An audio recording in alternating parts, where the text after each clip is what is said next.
Hello, everybody, and welcome back to Tides of Death. How is everybody doing today on this fine Tuesday afternoon? I'm good. Very good. I have a flight tomorrow at 3 p.m. Ooh, Where you going?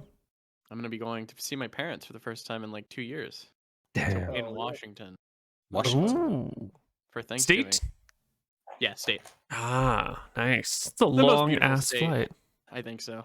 It's pretty nice up there. Does anybody have a pirate fact for us or a seafaring related topic? Nick, I know you've got one in the chamber. No, I haven't actually. I'm trying to That think was a of one. meme topic. If You you know, remember, we've to do with stated all the iPads. seafaring facts. I looked it up. There's no more seafaring facts. Yeah, I think we've got them all. No. Well, That's it? I kind of have one, but it's not like because I watched this show a while ago, a few weeks ago, so I'll give you a sketchy one. I actually didn't know, but a lot of the pirates that you saw were actually by the crown. Kind of when Christopher Columbus came over, there was a lot of pirating that was sanctioned by the crown, and I can't remember the name, but they were called something. Privateers. Privateers, yeah. And then once I think it was Spain and England. Spain was like, "Hey, you got to stop this shit," and England was like, "All right, sure." The privateers had to stop privateering. However, Spanish ships kept attacking English ships, so the privateers were hella pissed off. I don't remember the TV show that I was watching. I thought that was cool. I didn't know that. I didn't know the UK did that. Yeah. Yeah, that is a piracy. That's a pirate fact. It's close enough. No, take a 3.5%. That's great. It's a great pirate fact. I swear to God, right? I gave this fucking fact in like week 10 and got 2% for it. I'm not even joking. I watched the video. Okay. I didn't want XP. I just got it. Right. I mean, I'm taking it though. You take it, yeah, that's fine. Obviously, I mean, if Neil's forgotten, most of the viewers probably have too, so Yeah. there's still We can- value in it, right? I can start recycling facts. All right. What if I like change the words of the fact? Is that You just plagiarism? gotta act like you barely know the fact, and then Neil will give I you mean, pity and be like, "All right." yeah. If you're kind of like fumbling through it and I don't remember it, it's worth XP. 100%. Okay. So where last we left, the party had borrowed some glass blowing tools. Just borrowed them.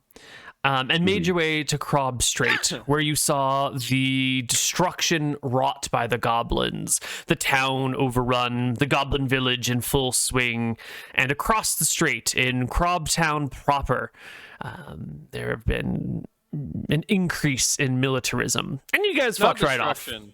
We witnessed a beautiful revolution from native people of this homeland taking back their home from the invaders. Okay, The witnessed something. oppressors. Yeah, we witnessed something beautiful here. Independence Day has been Yes, founded. The good guys won. It's called decolonization. Okay. Ah, right. Decolonization Day. Love it. Please mark that down. I want to visit when the goblins are celebrating their freedom Come back from next their year and you can. oppressors. Yeah. Yeah, They might totally. even have like a little Nilrim statue. Pretty cool. They might. I feel like I would be the one getting the statue. I lived among the goblins. Okay? You did, yeah, that's true. It's true. That is true. Yeah. Well, you left Crob Strait in Crob Town, made your way over here past this sort of like desolate island and into the island complex known as Moncher. And the text is a little small, so I can't read it from here, but Yeah, it you would be can good. see. You know how we got a little handout of the first island and it was like a blown up map?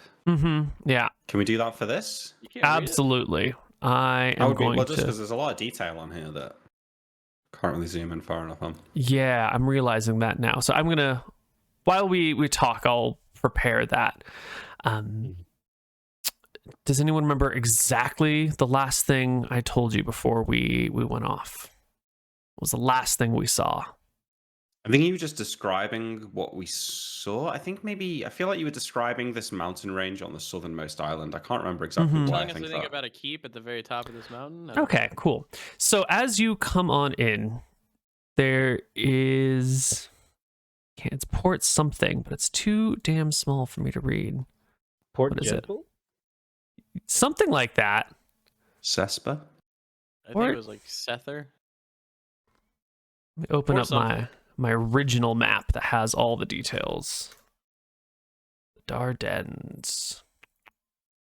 As you approach this proper town out here, you notice that there are a whole bunch of ships out in front of it.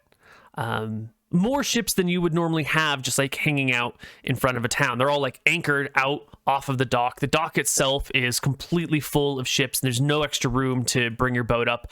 And there's maybe 15 other vessels of significant size, not just like little fishing boats cruising around, that are all anchored right off of this port. In fact, most of these ships have been pushed together close enough that they must be even tied together in sort of like a semi-flotilla state. All sort of anchored next to one another. Well, I mean, in the docks? Excuse me? Did you say they're in the docks? Like They're like they're in the dock area, but the dock itself has too much shit attached to it for them to fit these other ships. Okay. I think since we clearly don't want to dock at the actual dock, right? This unique set of islands here offers us an opportunity where we don't even have to land on that island where the main dock is. Like, why don't we try and, like, this first island we see here that has sort of the 3 huts and then the weird raised mountain area with the circular pool in the center. See the one I mean? This first one. I see. Why not try and land at one of these villages, and we can kind of scout out what the hell's going on from there? A great idea, Captain Winters. Thank you, Nolan. So that's 2 votes from me. Well, 1 for me, 1 for the monkey, 1 from Nilrim. Well, the monkey doesn't get a vote. Let's not add this. Well, Of course. Wait. Seymour we discussed this. Seymour is a crew member, a fully Yeah. fledged crew member, just like anyone else. Seymour How do you gets a know? vote. How do you know what he voted for, though? I feel Captain, I will allow Seymour to have a vote when you get speak with animals, and you can have a conversation with them, not just have a feeling. Okay? Something to look forward to. Just because you can't understand the monkey's, intonations and sign language doesn't mean that I can't. Are you saying the captain would lie? Yeah. In this particular area, I am questioning the captain's honesty. All right, well, fine, but I'll prove to you that Seymour knows what's going on, and he has a vote. But for now, fine. But that's still 2 votes. Sail. Archie. Hello. I'm always Hello. with you, Captain. All right, I already get 2 votes anyway because Archie always agrees with me. You can't give yourself a third Sorry, vote. with the- Hang with on a the moment. You can't give yourself a super majority. All right. So you have sailed up here. You've seen this little village off to the side. You've seen this like desolate, empty island right here. And is at Port Jasper, where you see all of these boats just like hanging out off of the dock. Some of them strapped together, some of them sort of independent, the actual dock itself overrun. You'll notice that Port Jasper has this big mountain range to the south of it and like a full wall that must stretch for like 2 or 3 miles that blocks off the top of the peninsula from the southern section of the island. This must have been a huge feat of engineering to build a good like 30-foot wall that stretches for a few miles. This must have taken like generations of toil or great magics to do. This is a cool place. There's like a keep. There's this massive wall. There's all sorts of interesting stuff here. All sorts of interesting people who will try and kill us as usual. And we can then kill it and take their things. But yeah, I think Neil, we're coming in. We're coming in towards the sort of this way, and then we see all the boats, and let's just divert and I guess go and park in this little village here. Sure. Little village is on the coast. You can sail your ship right up next to the village if you want and beach your ship there. Or maybe do it a few miles down the coast so they don't see your a mile or rowers. 2 down the road, yeah. Okay. Just for reference, do you want to be a mile or 2 to the east or a mile or 2 to the west? Do you want to come up this way or you want to come up this way? I want to look at the desolate place, so let's sail in through the strait a little bit and then move over to the left, yeah. Okay, like that. Not a problem. The one thing, Captain, if we sail on the east side, if there are ships that patrol the island, we will have to put the boat in Nilrum's bottle thing. Hmm. Yeah, but I mean, Just so you know. Nilrum, can you cast that every time we need it? It has material components, Captain. So I believe that we have one more casting available, but we're gonna need some more copper wire if we want to cast this after this one casting. I feel like we're more likely to get found if we park the boat between the two villages than if we park it off to the side. Hopefully we can find some foliage or something to hide in.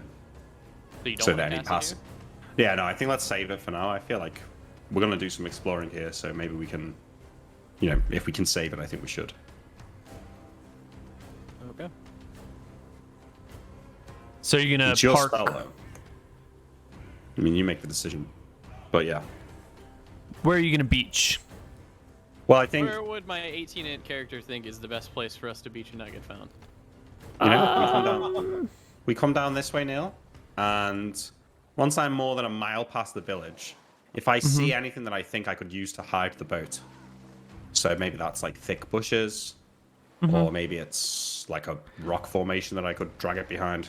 No, it's a pretty open coastline that you can see on both sides. So, Nilrum, if you're looking for like the logistically most sound place to not be seen, it's going to be on the west side, just as Sale had mentioned.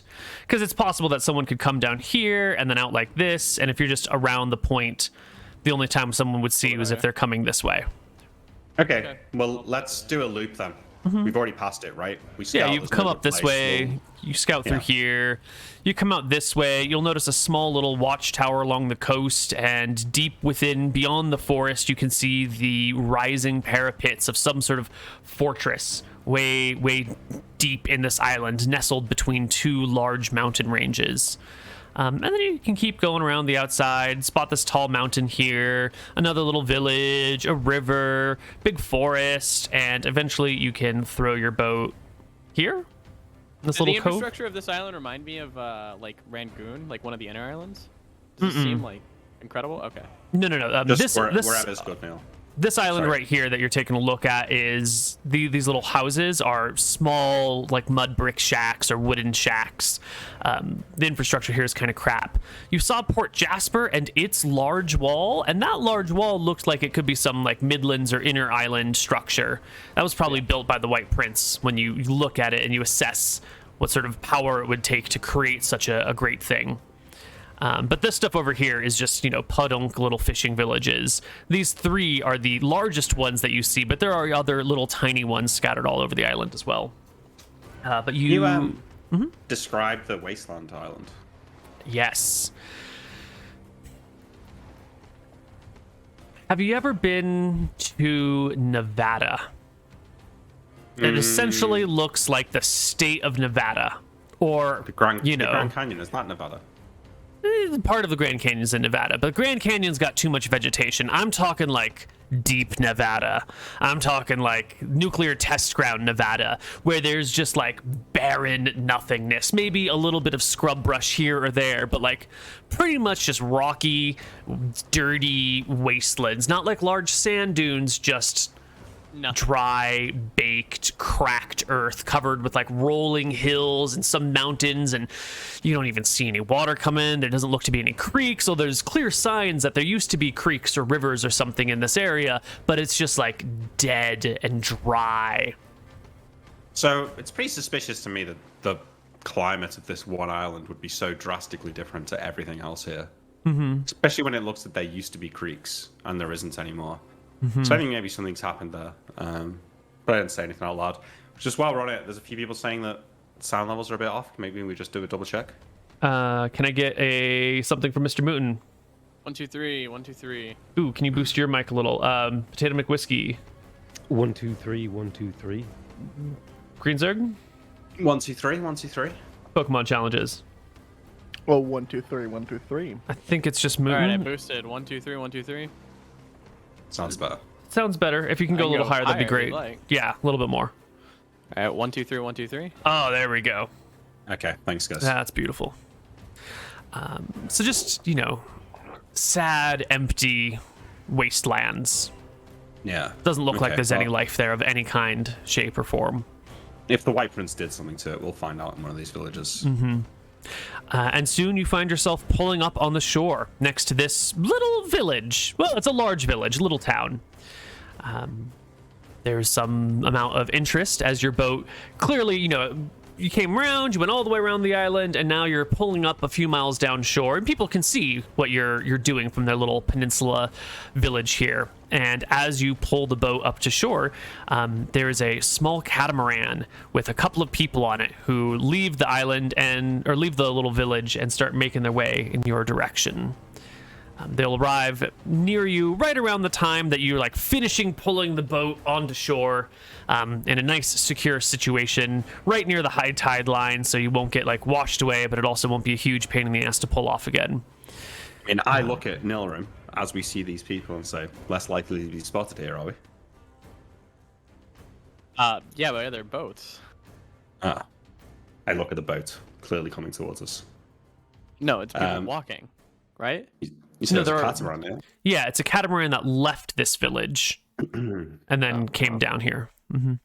Okay, well, we pull the boat, we got to deal with it now. I guess we pull the boat onto the shore and all right, quickly get the drums in the bag. Archie, get that. I jump out the boat and sort of clean myself down a little bit and walk towards the shore where it looks like they're pulling up. Yeah, they pull up the shore very near to you, and there are 4 people on this little catamaran. 2, 3, 4. 2 young women, 2 middle-aged men, and they all sort of run over to you in an excited manner, yipping, yelling, giving out little cries of excitement as they arrive near you. The Our first language? person, yeah, your language, yeah. The first person that arrives goes, "Hi, welcome to the island. What the hell are you guys doing way over here? Town's that way." Yeah, sure. We're just stopping by, get the lay of the land. But I look back at the rest of the party, back at these people. You all seem very excited. Well, if you're here to trade, let me be the first one to bring trade offers to you. Okay. This is the village of Barbo. What do you have? And he starts making a walk towards your boat as if he wants to pull up and look in to see what goods you've brought for trade. We're not really selling, we're more buying. He stops on his approach, looks back at you. Really? No, nothing for Yeah. sale? Well, Oh. we have things. What kind of stuff are you looking for? He gives a shrug. Usually we gotta go to Port Jasper to get any trade goods. It's exciting when a boat ditches normal customs and traditions and comes directly to us. Get that. Well, my crew here, I say, motioning for everyone to come up towards me. And really, we've been sailing a long time. We're looking somewhere to get a drink, somewhere to rest. Maybe learn some more about the local region. Happy to pay coin. Well, I'm sure we can find some rooms to put you in for the night. Some people here would be more than happy to put up a strange traveler for an evening. We don't have what you would know as typical inns or taverns, but we're friendly folk, especially if you're here to do business, he says, looking, hopeful. What is this small island's main piece of trade? Well, fur, mostly. If we wanted to narrow it down to one thing that we do here, it would be fur. And he jabs a thumb towards the forest behind him. We've got a lot of creatures in there. Big furry beasts, bears, wild boars. We got a bunch of foxes around these areas too. Some other interesting things. There's some weasels out there. The weasel coats, or not coats, scarves that we make here. We sell to the people in Port Jasper, who then take them far over the sea and sell them to people in far off lands, some sort of vast continent to the west, to the east, where apparently they need scarves all the time. It's be cold. Not here. Nice temperature. Fashionable. Say, there's no goblins in these woods, are there? We just Nope. passed the island before, and some nasty scenes over there. His brow furrows. Yeah. We heard Captain Starbuck destroyed the place. I That is name, Starbuck. Pirate captain named Starbuck's been seen over near Swaplandia. Must have been the one to decimate the Krob Strait as well. They've been holding all the traffic in Port Jasper until they can go do something about the pirate. It's not quite safe to travel further east at this point in time. He's not held up around here, is he? No. A couple islands east, near Swamplandia. All right. Well, about that drink, something to eat. Maybe we can talk more. He looks, Come on, lads. The couple miles back to town. You sure you don't want to put in closer to the village? Save yourself a long walk. We've been at sea for a long time. Let's stretch our legs. Better to be safe here, right? Okay. They will hop back in their catamaran and sail back to the village so they can all, they can get their ship back there, and they'll just beach you there and wait for you there. So you get a little, like an hour walk, just the four of you on your way to the village.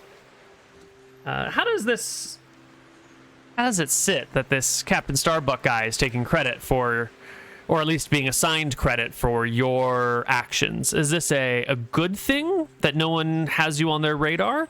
Or is this a bad thing that you are not even, a known force to be reckoned with? Do you like working from the shadows, or do you want that pirate reputation of being feared? What did he get credit for? I misheard. Shit with goblins. Goblins the and goblin Krob shit? Strait. And apparently doing some sort of piracy in an island that you haven't been to yet. That one he probably actually did. I'm probably okay with it. Sale doesn't feel too good about it. It's like, I've worked hard on that rebellion. And they don't even give credit to the right crew member, give it to the captain. I feel pretty happy about it. I'd rather not be associated with that. And I think the whole point of coming down here was to go somewhere where our name isn't so easily tarnished, where we're not known. So the fact that we've somehow managed to get away with that without being associated with that, I think is quite good. What about you, Archie? You've worked hard to become the Crimson Fists. You've started to build a name for yourself, Yeah. What's the question? I'm sorry. How do you feel about other people taking credit for your actions and being just like an unknown entity once again? Just a nameless sailor. Oh, Archie is not okay with this whatsoever. He's fucking pissed. He's kind of slow to make the connection because, like, I think in his mind it's just like that other people are doing this shit as well. He doesn't quite connect that, but there is the idea of someone stealing those achievements from him is really, really, really bothers him because he's the Crimson Fist, man. It's his thing. You gotta steal it from him. That's him. Yeah. Well, on your walk to the village of Barbo, conversation naturally comes up about piracy and about taking other ships, and you've talked about taking other ships before. And one of the well-known traditions of piracy is to make a name for yourself, so that when you attack another ship, either the people will willingly surrender their loot, so you don't have to fight them, or to at least be imposing enough that people will be properly afraid of you. But that's not a route y'all have taken at this point in time. Really? Well, Do we tie a guy up and publicly beat his head into a bloody pulp whilst screaming the name of our that is true. organization? But you have one good incident behind you on one island. But it doesn't appear that you're a known your ship doesn't have a famous name. The captain of that ship isn't necessarily famous. You don't have a flag of your own that you could fly to signify to people that it's my personal view is that we're not in a position really to challenge the authorities at any point. I feel like if we draw enough attention that a big target gets painted on our back, it's only a matter of time before we get destroyed. So I think we need to remain at least somewhat in the shadows for a while until we're stronger and more well established. Well, I mean, I feel pretty strong. I can call lightning from the sky. That's true, but so can the White Prince. Yeah, but when I do it, it's purple, so it's like. That's pretty cool. Yeah. But Captain, surely pirates operate all over these islands. We could I'm sure. probably make a bit of a name for ourselves, no? I'm sure. I mean, I think we have up north. There's wanted posters with our faces all around. I think it's okay that down here we're a little bit less well known. We can bide our time a little bit. We can blend in with the locals a little bit more. Make sure to, when we find the right heist, we can plan it. We can pick the right moments. Whereas places where we're known, we're kind of forced into action pretty quickly. I suppose.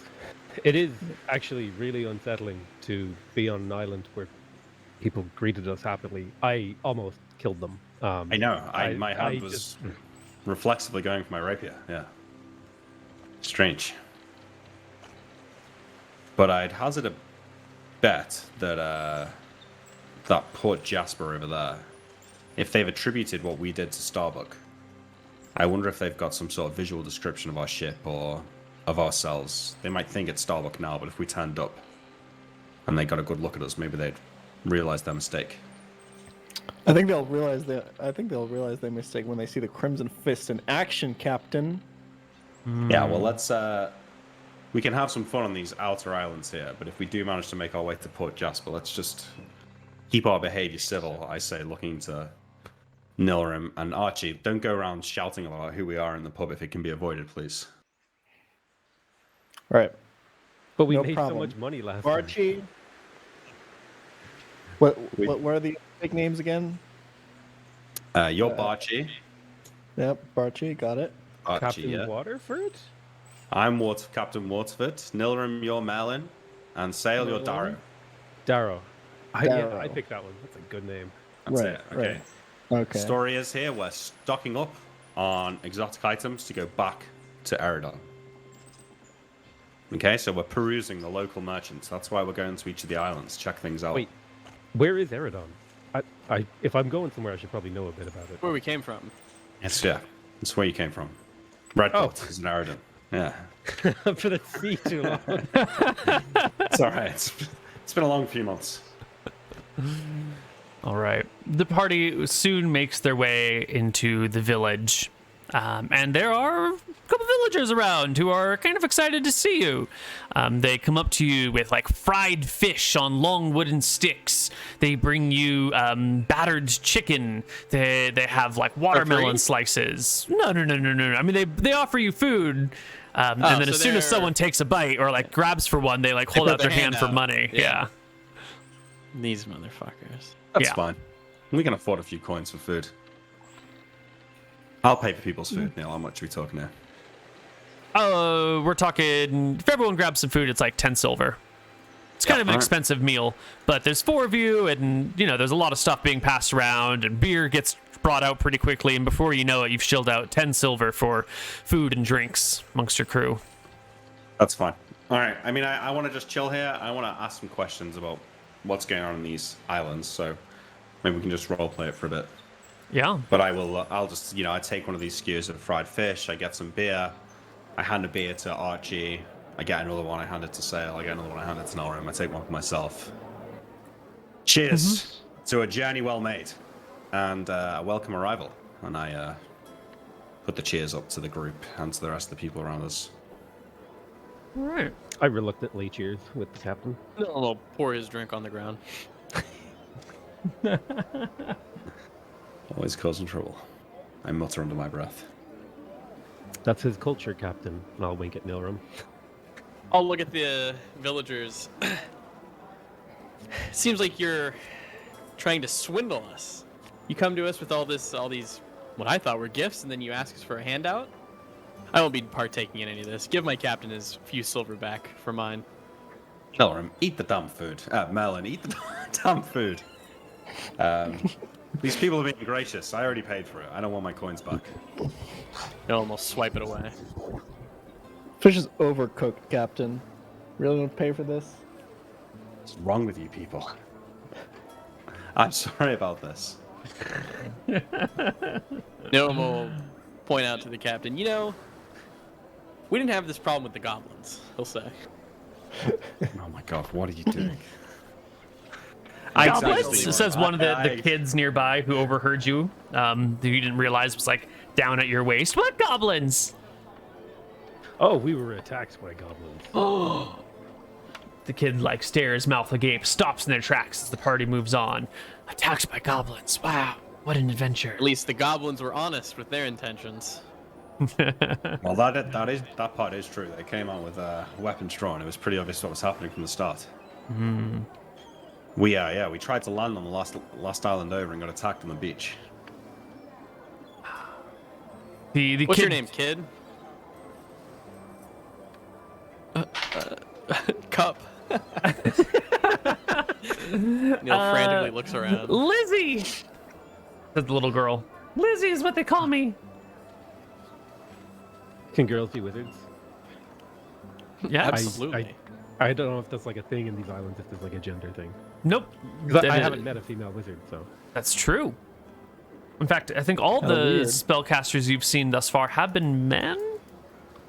Yeah. We had a female inquisitor at the last one, but I don't think Yeah. they casted. They didn't cast any spells. The cleric was a man. The wizard was a man. Yeah, I think you've only run into male spellcasters. Except for the dead cleric, the mother of the island. Oh, that's right. Well, right. I so- forgot about her. Okay.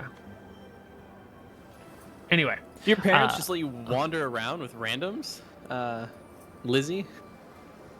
she like reaches out, grabs someone, looks up, it's not their parent, looks around, and then sees their parents and hurries off to go grab onto one of them, leaving you guys behind. Well, hold on.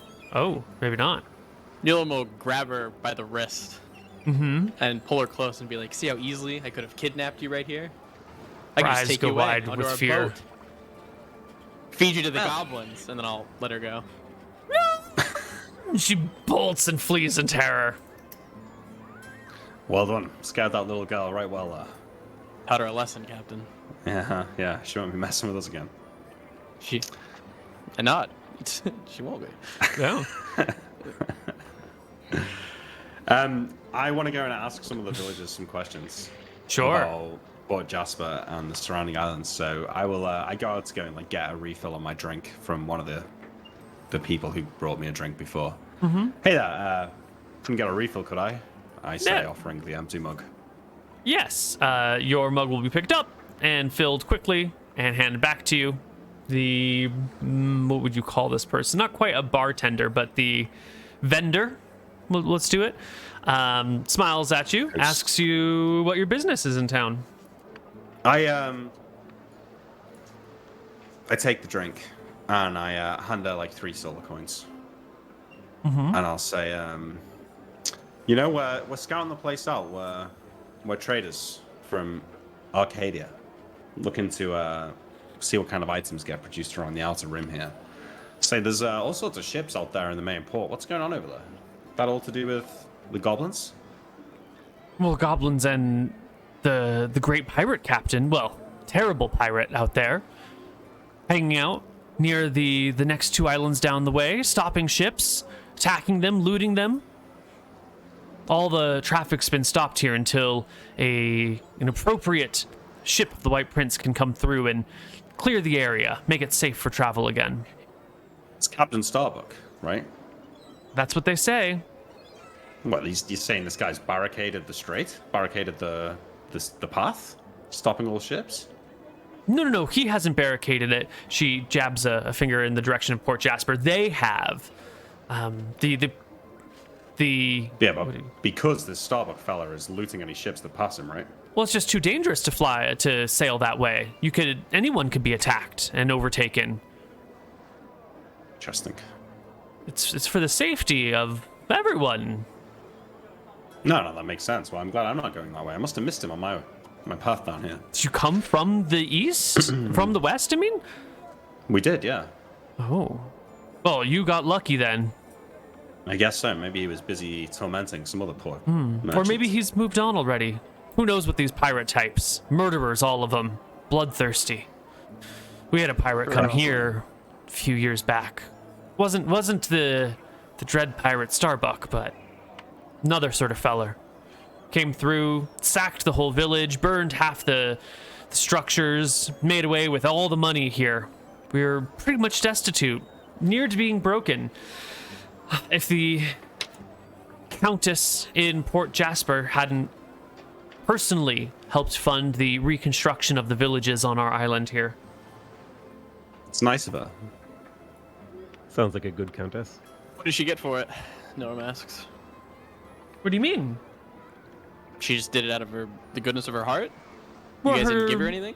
We're her subjects. We pay her taxes and tributes as appropriate, and she looked out for us when things got bad and when there was no hope in sight, when we all thought we were destined to live destitute lives of poverty without shelter. She came through. She brought wasn't really ships and coming workers. Or doing anything. She was just getting you back to work like normal so you can pay the normal taxes. She's not some saint as you're making her out to be. I didn't see anyone else lifting a finger to help us. Nobody else gives a fuck about you because you don't pay taxes to anybody else. Know your place, worker. So, as we were sailing over here, we saw that weird island. It's no plants there. It's completely desolate. Wow. Oh. Yeah.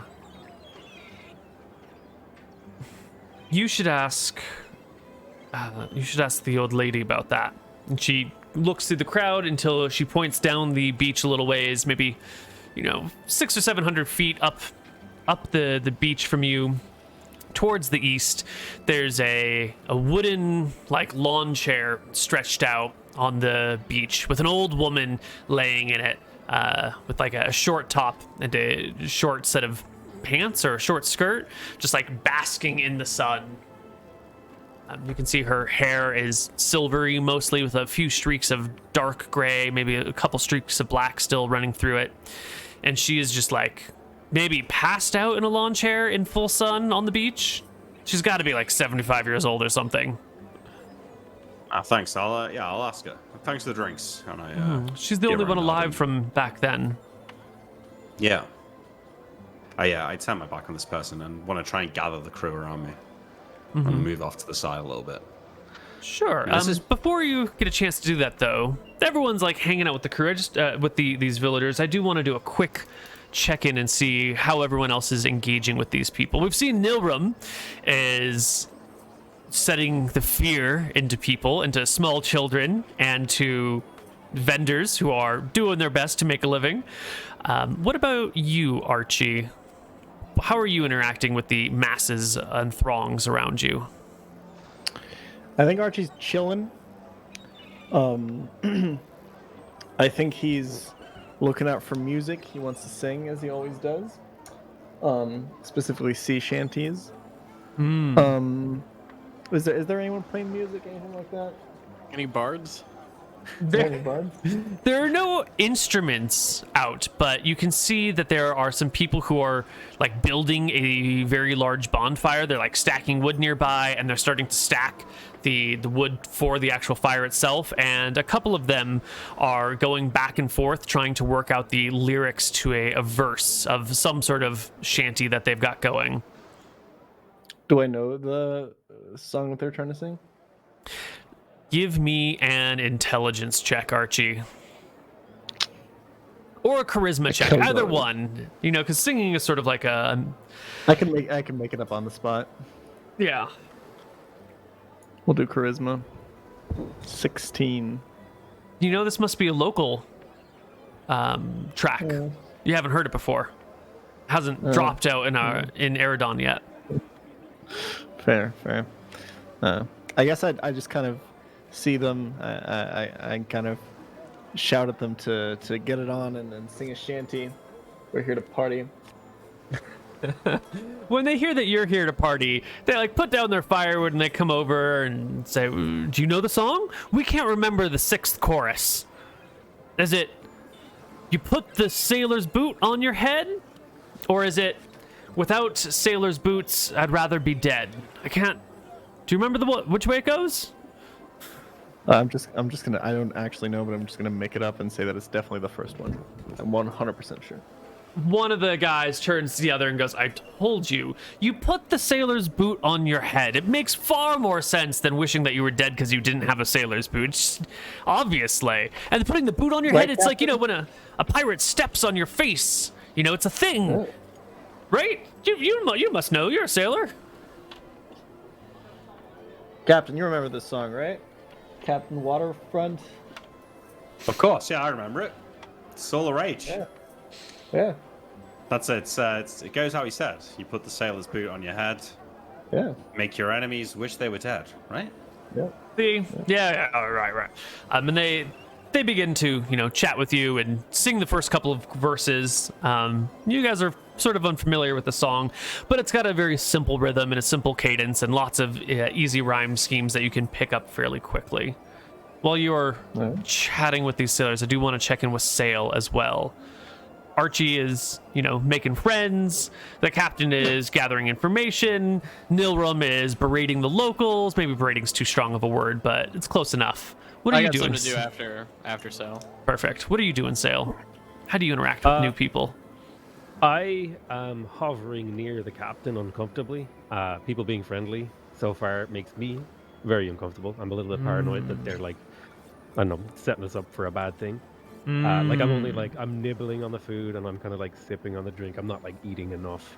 And I'm like, I'd probably be making people uncomfortable to where they wouldn't approach me because I'm kind of like wide-eyed looking around and giving shut down kind of body language. Like I don't want to talk to anyone, but I am kind of hanging around near the captain.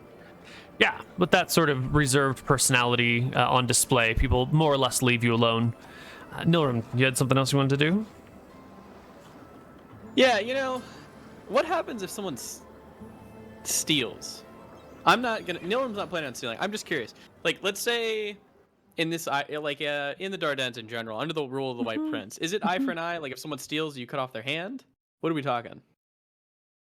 So there is, of course, the matter of what you steal, right? Stealing a loaf of bread is different than stealing the crown jewels, right? So you steal a bag of gold. Are we talking stealing from a noble, from a cleric, from a family that has military connections, or just stealing from like a local person? A merchant, you know? Stealing from a merchant. Well, if you're caught for stealing from a merchant, you're probably looking at jail time.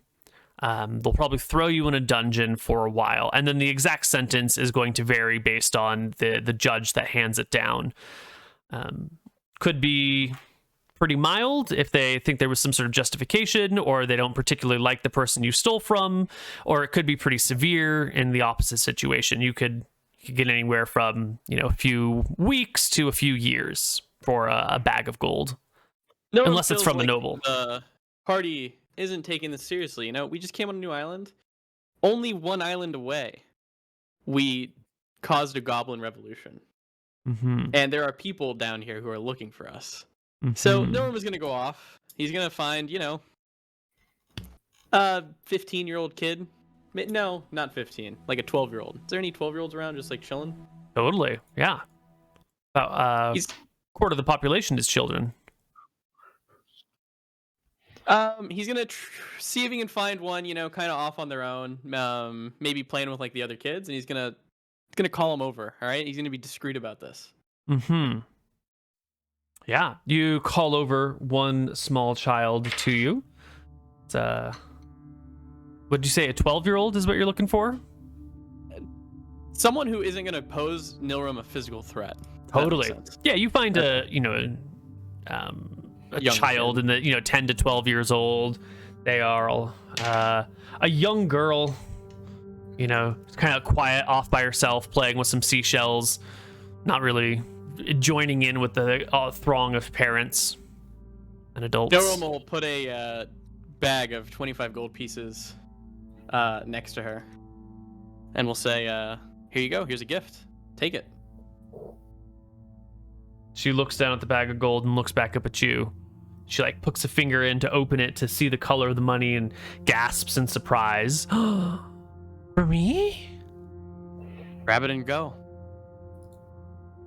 She picks it up a little confused. Why? Want to do a good deed. He smiles wryly. She beams back at you with a big, warm, friendly smile of like, I just made a new friend. Does she hold it in her hand? She holds the bag in one hand, the Nolan seashell grabs her in the hand, other. raises it, and yells out, "Thief!" And tries to get like people's attention. Yeah, And well, his captain. shouting, Sure, yeah. especially thief, holding the hand of a small child like that. Soon enough, the mass of people here to see these new travelers quickly surrounds you and the small child, and everyone's This asking little what's girl going grabbed on. the bag off my hip. I couldn't believe it. I barely caught her. Looks are exchanged wildly. One of the parents steps forward and says, "No, not my little Greta. She would never do that. She's a sweet and kind soul. She's not got a thievy bone in her body." Nolan will rip the bag of gold from her hands. What kind of child are you raising here? What kind of island is this? She looks to the kid. The kid looks up at her with big sad eyes. She's clearly afraid and overwhelmed by the situation because he gave it to me. He said it was a present. I didn't mean to. I swear. Nolan will scoff at her. A present? 25 gold to a random child? You came behind me and grabbed this off my hip, little girl, and you're just sad that you got caught. You're lucky you aren't from where I'm from in Eridon. We cut off children's hands for this. The threat of cutting off hands has a bunch of the adults in the area go, whoa, hold on now. And a couple of people try to interpose themselves like physically between you and the young girl. No, hold on. Let's not start talking about cutting off hands. There's got to be some sort of misunderstanding here. Maybe she thought you were her father and she grabbed the bag thinking she was grabbing for your hand. Surely that must be it. Archie, at this point, a little bit inebriated as well, is going to say, well, fine, we won't cut it off. We can just smash it, right?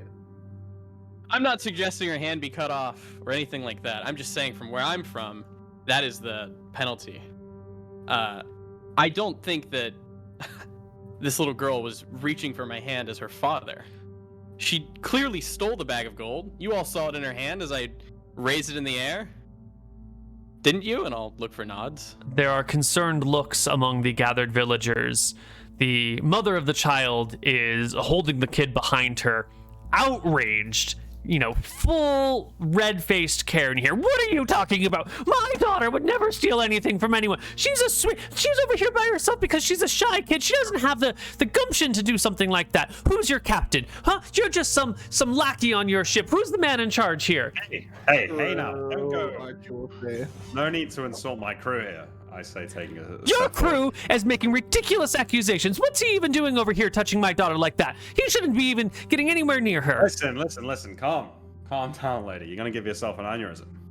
There's no need for anyone to worry here. I'm sure the little girl just made a mistake that she won't be making again. We'll enjoy our food. We'll enjoy the rest of the night, right, Merlin? Doesn't need to be any more trouble. I think the point's been made. I nod. I give a cold look to the lady. Control your kid. What? In all the years I've had on this earth, I've never met someone as rude or crass as you. You bottom-feeding scallywag. All right, that's enough. I go to push this woman back. At least my mother didn't raise a thief. Norum says. Dare you? She's over here not because she's shy. She's over here because she's an outcast. She probably stole from the other kids. The woman fuming, fumbling over herself as the crowd parts. And that old woman with the short cropped shirt and the short pants who is sunbathing makes her way, leaning on a gnarled piece of, what do you call that? The palm tree that's been carved into a walking stick. And the crowd sort of parts for her and quiets down a little bit as she arrives. She looks at the new faces and says, "Oh, distant travelers, I see. Come to make a little girl afraid? Who are you? Big, strong man to intimidate this child such? Who are you?" Madam, I'm just grabbing what is mine, my gold, that she stole off my hip. I'm not trying to intimidate or, I don't know, berate the child. I'm trying to berate the mother into doing better. Norum will put his gold, instead of on his hip, into his bag. Why? You should be more careful. If such a small, sweet child as this can steal your purse, maybe you should count yourself lucky that it wasn't a real thief. Hmm? If it was a Maybe real thief and not a child, we'd be having a different conversation. Right. But it is You'd a be planning a child. funeral.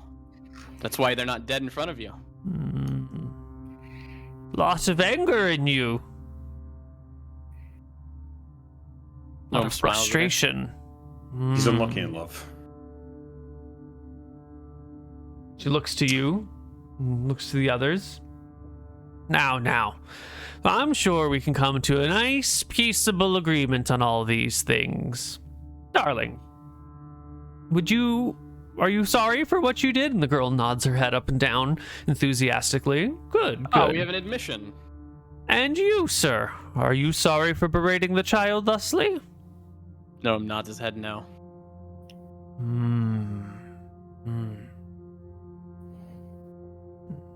She pauses for a moment in deep contemplation. Well, perhaps the best thing to do is for us to all go our separate ways before tempers explode further. I think that might be for the best. Good. This is a nice little village. We've had no crimes, no thefts here. Not until you lot showed up. Perhaps A you'd local best village. go your way. The local people. I find that hard to believe, but we will be going our way. Thanks for your It is a- hospitality.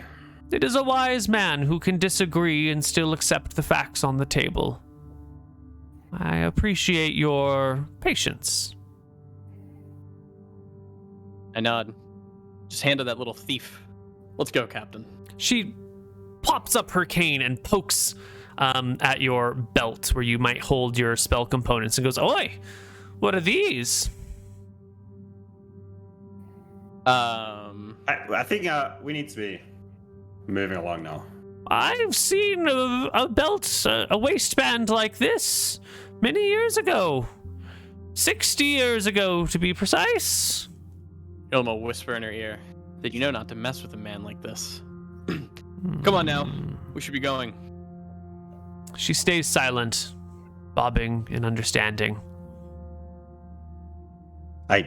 I drink. I take Nilrim's beer and finish it off myself and throw the mug on the floor and storm off with the rest of them back towards where the boat is. Can you believe this, Captain? Thieves. Children being children, I guess. Guess. But, Sorry for the outburst. I guess we just need to be more on our Gold's more on our gold. toes. Can't blame you. It's 25 of them, to be Yeah. precise. I'll keep it in my bag from now on. This little shit's probably never seen any gold coins in their life. Probably not. They probably never will. At least the food was alright. Listen though, I was speaking around, I heard some interesting stuff. Apparently this Starbuck, if it is Starbuck, is looting ships and all the traffic's been stopped going that way. You know, what if we were to go up there and deal with him? Become the heroes. Yeah, we could. He's our friend, right? We could get on board. We could get onto his ship under the guise of friendship, and then Isn't deal Starbuck with him. kind of one of the men that we, want to keep around? We hate the White Prince, don't we? I look to He's stealing our Sail. thunder, though. maybe that's good for down here. We got a lot of heat up top. Oh, It's yeah, up to you you, seem obviously. You seem really concerned about keeping a low profile. I nod. Maybe, I mean, I'm just saying, it seems like we're inevitably going to have to stop the White Prince to appease Sail's god, his deity. So our souls may not be damned for eternity. Is Starbuck causing some mayhem really in our best interest to stop? Shouldn't we Well- make him an ally? My thought was that it seems very suspicious, the timing of Starbucks attacks to coincide with exactly when a goblin rebellion happens. I feel like there might actually be a military campaign of some sort happening, and that the story of Starbuck is just a diversion. Maybe I'm just paranoid. It does seem strange, so maybe Norm's right and we're best staying out of it and letting nature take its course. There's plenty to explore around here. We may have pissed off this one village, but there's plenty more around these islands that we can visit. There are. It seems like they're pretty separate too, from the way the villagers were talking. They said none of the other islands would care about them except for their lady. So maybe we can get along better on a different one. I'm in two minds about this. Do you think it's too much of a stretch maybe to get in with the Countess here by dealing with Starbuck? Too risky. I I mean, think it is. I think our best bet, if we wanted to, is maybe if we want to get in with some nobility, maybe we should talk to the Lady Nightingale. She definitely has ins, and probably ins with people who are less favorable to the White Prince. Maybe that could be a good task. That's true, but Nightingale's a far throw from a countess. Is she not? Yeah, What is Lady she's Nightingale? she's not even the most powerful lord on that island, right, Neil? Right. So Lady She's not the most Nightingale is just run-of-the-mill noble. If she has a rank, it's a really low rank, but she's never mentioned it to you, and no one ever has called it out to her. A countess is the sort of lady who's in charge of like all of these islands and possibly having sway over nearby islands as well. That it's a rank of like large landowner. Like governor? Yeah, it's like More so, yeah. It's it's not in quite Aerodon. governor. So you like Right. Florida's Yeah, broken up into exactly. counties, right? Whoever runs an entire county would be the count. But the United States is so big that each individual county is pretty small. But imagine England, which is the size of like half of a state, and it's got like 12 counties. So count in that point of time would be one of 12 major people. That's actually a duke. There's like 60 or 70 counts. Yeah. But count we kind of have count meaning duke in this world, don't we? So Yeah. yeah. The ranks of nobility have changed a lot over the centuries and over the different territories. So, sometimes Duke has meant this and sometimes Count, and they all like ebb and flow. Our simplified system goes like king or monarch of some kind, and then Count, and then Baron, and then like regular noble. So this Count lady's is one step below the White Prince. Yeah, you would expect on the outer ring there to be very few counts. So knowing that there is a countess in Port Jasper, she's probably one of the larger nobles, more important noble families on the outer rim. There might be a few of these places on the outer rim. Might Each be of too the close to the White Prince. far too close. Agreed. Yeah. Yeah. The alternative is finding Starbuck and arranging a joint operation. I don't know. Did we leave on bad terms? Did we met him? No. Yeah, No, we were met good him. terms, I think. Well, let's have a conversation. What do we want as a group? I look to the monkey.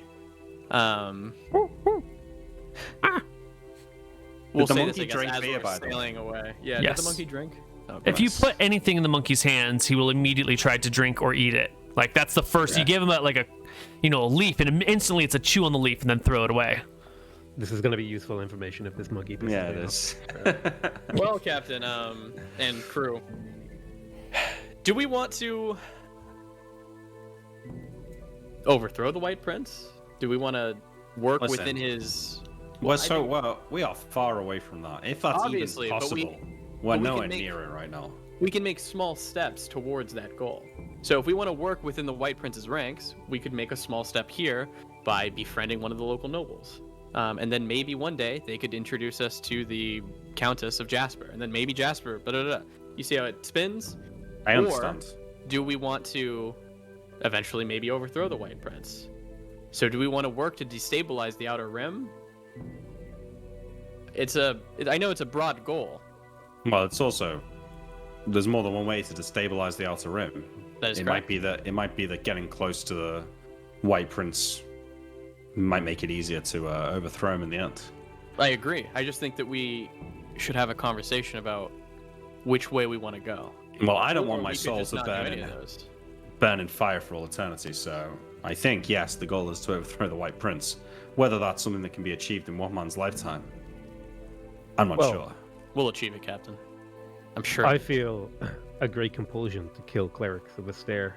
I have a belief Sorry, my rabbit just like bit my toe there. Like freaked him.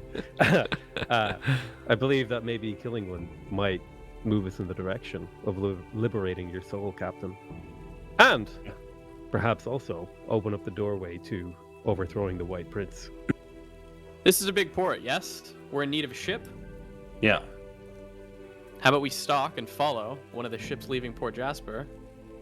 We run up on it. We handle the crew. And we take it. We can set sail at a small island. I can ship in a bottle of it, and we can have both of our ship and their ship.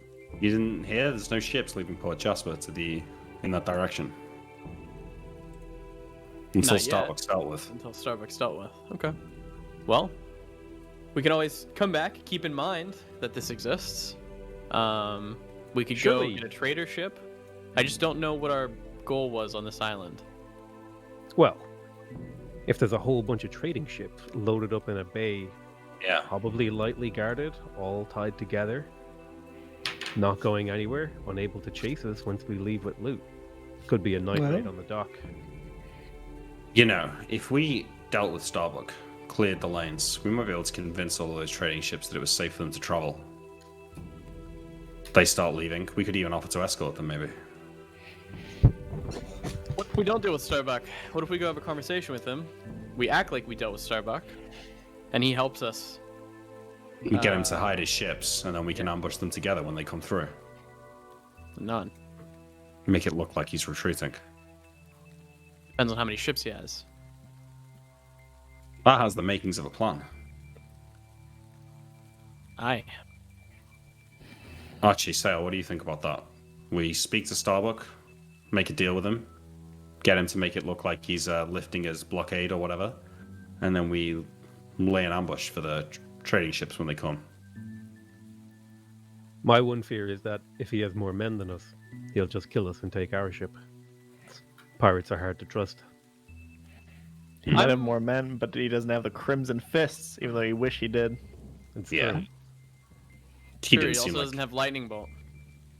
We should... That it's true, though. Remember, Nilrim, remember that deal he gave us, looting the ship with all the salt?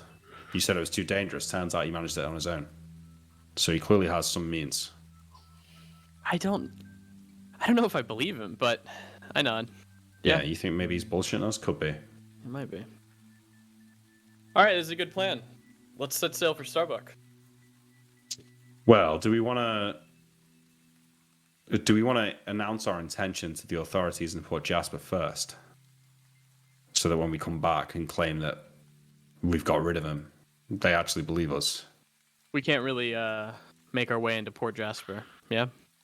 Yeah, you're right. I feel like we're basically walking into the Dragon's Den. They'll have inquisitors everywhere. They'll spot 2 spellcasters instantly, and then that's a wrap on this little pirate adventure we're on. So we got to get something from Starbuck, make it sound like we got to have some sort of proof that we've driven him off, right? I'm sure Starbuck will have a plan. All right, back to the boat then. Let's go and see what's going on over there. All right. You make the long journey back to your vessel. When you get back, the sun is already setting. It's kind of a bitch to put in the water with this darkness, especially on such an unfamiliar shore where there could be like undersea rocks. Best to wait until the morning so you're not going to damage your ship too much. You're all comfortable camping out on the shoreline here? You're not afraid of these local villagers? No, I think it's fun. No, not afraid of them. Got it. In the we go to break? nighttime.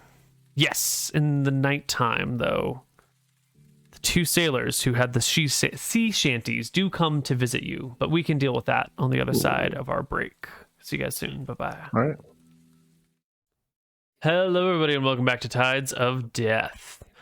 Our players make it down to the beach, go to settle in, and after the sun is fully down, those 2 lads show back up, the sea shanty ones. You can see a big bonfire burning down the way. You can sort of see some light coming from it. And these 2 fellows who were originally stacking the firewood have come to visit your little encampment.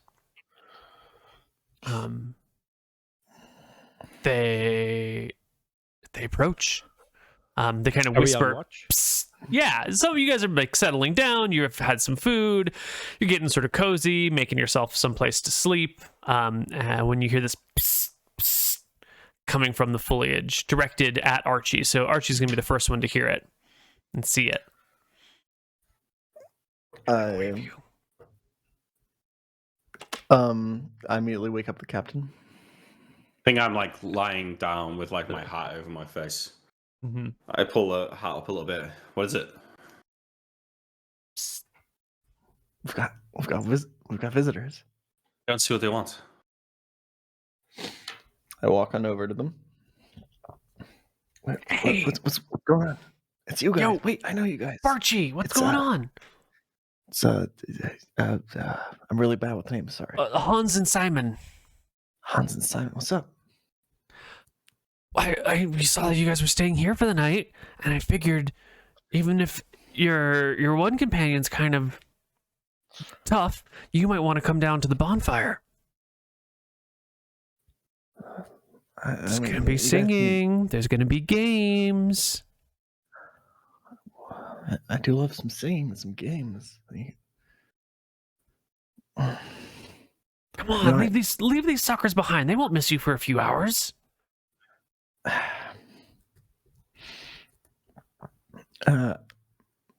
Listen. Come on, Barchi. I mean, like, they'll be asleep for a couple more hours, right? I could use some more partying. It's been fun with you. I don't know what the magic man is. He was really rude to you guys earlier. Like, I don't really. Yeah, he's kind of a dick. That girl is super sweet. She'd never steal anything. I don't think she would steal. Totally. Come on, leave these people behind. What do you need sleep for, huh? Sleeping is for the dead. Just a few hours, but I gotta be back in the morning with them. We got. Yeah. Come on. Things to do. All right, I'm sure they won't mind. All right, they will sneak you away unless you report back. Do you tell anyone you're leaving, or do you just disappear into the forest in the night? I look over if the captain's still looking at us. No, I've pulled my hat back over my eyes. I'll shrug and follow them. I would like to ask for a perception check because I've been paranoid this whole time to see if I follow. You have been, and the whispering was pretty loud. So go ahead and give me a perception check. Let's see if you can. So you didn't hear the whispering. Do you see Archie leaving? So give me a second perception check. See if you can notice yeah. So you see like Archie go off into the forest for a little bit, and then you're looking around, and then you see him like going down the coastline next to another person. So you don't know what it was that drew him away, but you do see him heading back towards the village. Who else is awake? Nilram might still be up. Nilram, are you maybe up? I think he's busy. He's like praying or some shit. I don't know. No, it's just you then. All right, I don't trust these townsfolk, and I don't like that Archie's like running off with them. I feel like he's been bewitched by some magic. So I'm gonna follow at a safe distance, sneak away. Okay. Nice. Archie, you and Hans and Simon can make your way all the way back to the village where there is some sort of festivity going on. You're not familiar, maybe it's a holiday, maybe it's just like a local thing they do on Fridays, maybe it's like a Friday night party thing. It's kind of hard to tell what the situation is. But here we do have music. The instruments have finally been pulled out, and there is like a little festival happening. If I can find the right track, here we go. Yeah, there's singing, there's dancing, there's musical instruments being played, there's a huge roaring fire with like two large pigs stuck through stakes on either like right above the fire, slowly being shifted and rotated by this like large winch system that various people are taking turns at. It is a lively and festive atmosphere down here on the beach on a warm November night. as warm as the November nights get. Lots of people huddled near the fire for warmth, actually. Hans and Simon bring you forward and immediately like burst into the middle of the singing dancing area, take your hand and try and like join the group of looped people dancing around the fire in song. How do you feel about being dragged into a song and dance number, Archie? He doesn't see anything wrong with this. I'm pretty happy that, you know, it's going on. There's music, there's shanties. I'm joining in. Is there alcohol? Yes. There's a large, like, cauldron filled with some sort of something that has definitely been spiked with booze. You can smell the vapors wafting off of it. I want a huge keg of this and like just down it instantly.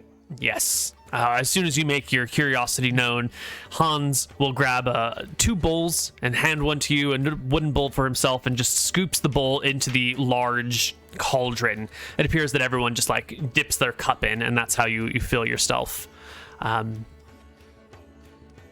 I'll down the bowl instantly, dip it in the cauldron again, fill it back up. Excellent. Give me a constitution check here as you immediately binge. You managed to keep it together so far, but whew, it's right on the borderline. Soon, Sail approaches. Having followed them down the coastline, you can see Archie being dragged into this big sort of ritualistic ceremony around a bonfire. Someone shoves a cup into his hand and shows him to this large cauldron from which many other people are drinking. They drink together and then join hands again and continue in the singing, dancing circle around the fire as bards, terrible bards, play wondrous songs on their various instruments. Can we get a performance check for the bards? Oh yeah, totally.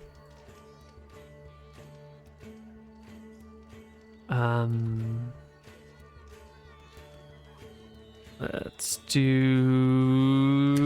this. Oh, they're a little bit off. Maybe it's because the party's been going. It's like Oktoberfest, you know, the worse the music, the better, because you're just insanely drunk, so you're just joining in, and it's horrible music, but that's what makes it enjoyable. The perception of the crowd should be an advantage, because they might be too drunk to care the music's bad. Exactly. That's true. Yeah. Well, if you are a drunk person in the party, it's a 26 on the performance check. If you're a sober person on the outside of the party, it's a 19. Yeah, that's a very sinister 19. It's making me uncomfortable. It sounds like ritualistic cult music. Yeah. Wait, we're too far, right? You're too far, but Sail followed them. Oh, Sail followed. Okay. What are you going to do about this, Sail? Archie's clearly been dragged into some sort of dark beach ritual. Are these people kidnapping passersby? These people have clearly kidnapped Archie and have him under some sort of charm. And they're going to sacrifice him to some sort of god of fertility, because I see at least one woman like touching Archie in a way that makes me uncomfortable. I didn't have you down as the jealous type, Sail. It just makes me uncomfortable because Sail is like the nega Chad. He's like, Alright. Well, what are you going to do about this? They clearly outnumber you. I'm going to attempt to look for a way to cause a distraction for this, like disrupt the party. I'm gonna poop on the, well, not poop on, but be a party pooper. I'm gonna like try to set something on fire. I'm gonna try to like, if there's like a band stage, sabotage the band stage.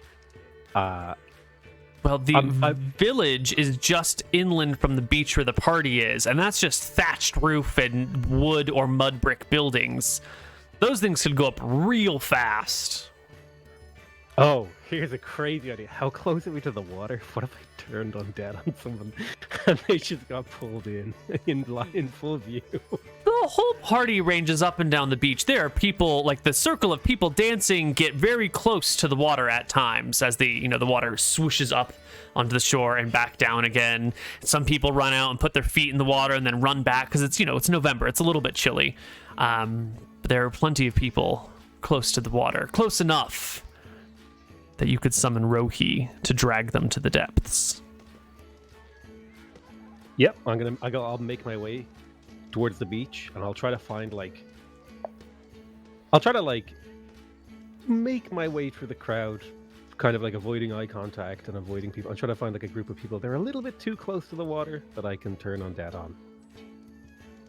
It's not a difficult thing at all. No one in the party seems to mind your presence. No one in the party seems to notice that you don't belong. They seem pleased that there's another sacrifice here for them. And you get down to the beach. And what level are you, Mr. Cleric? I am level 5. Well then, considering that these are one hit die people, you do not even need to make a roll on the table, although you can if you want. That just tells us like the maximum power of something that you can drown. It looks like most of these suckers are just like regular 0th level fishermen or farmers or maybe net weavers or, mud brick building makers. Does it have an asterisk? Because then he'll get an additional 2d4. No, it's just a T. Just an automatic turn. So how many does he get then? He still gets 2d6? Is that what it is? Let me... I think it is 1d6? 2d6? I don't remember the turn on dead rule. 2d6. So normally you got to roll a d20 to see what you can affect, but we know that the people here are one hit die, so you can automatically affect up to 2d6 people. So roll me a 2d6, and there's only really like 5 people that are close enough to the shore to be dragged at any one time. And so in the middle of the party, in the middle of the music and the wine and the dancing and the food, out from the water stretch the dark arms of the deity beneath the waves, the extra dimensional power beneath the sea. Whatever it is that you derive your power from reaches out and wraps its tentacled arms around the legs of 5 locals, who immediately scream out in a desperate cry. Do the musicians hear these desperate cries, or are they too drunk? No, they immediately hear the cries, and the music stops in surprise. It goes dead. The faces and voices all turn to see the ocean as these 5 people are dragged to the waves. Immediately, the rest of the people there run towards the water to try and grab their friends, but they're too far away. All they do is battle against the waves, searching, reaching, looking for the people. You hear the cries of, was it an undertow?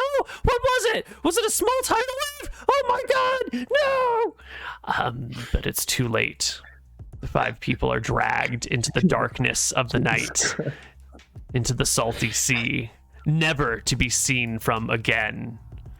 In the distraction, I'd like to try and find Archie and get him out of here. Do I notice this? Give me a perception check, because everyone's going to notice, but you might not be in a situation where you can see. There might be people between you. No, you barely glimpse it. Between a couple of heads, you look to the ocean and you see large, thick, dark tentacles wrapping around people and dragging them beneath the depths. You know exactly what this is.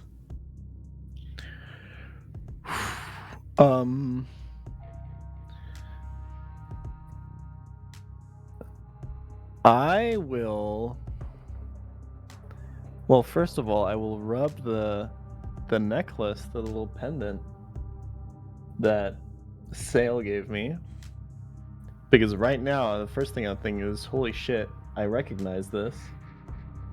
And this shit better not get me right now. Hey, I'm one of yours, right? Mm-hmm. Ocean bro, I like you. And then I immediately start looking around for Sail. I think I even call for him. Well, he'll hear that, because he's looking for you. So you call out for Sail, and then you see his face in the crowd. What does your face look like, Sail? Are you happy? Is it dark? What is I'm kind of grim and determined looking, like, I'm resigned to what I had to do to save Archie. So you see this grim face in the crowd. What are you gonna do, Archie? I'll run towards him. Sail, Darrow. Wait, what's happening?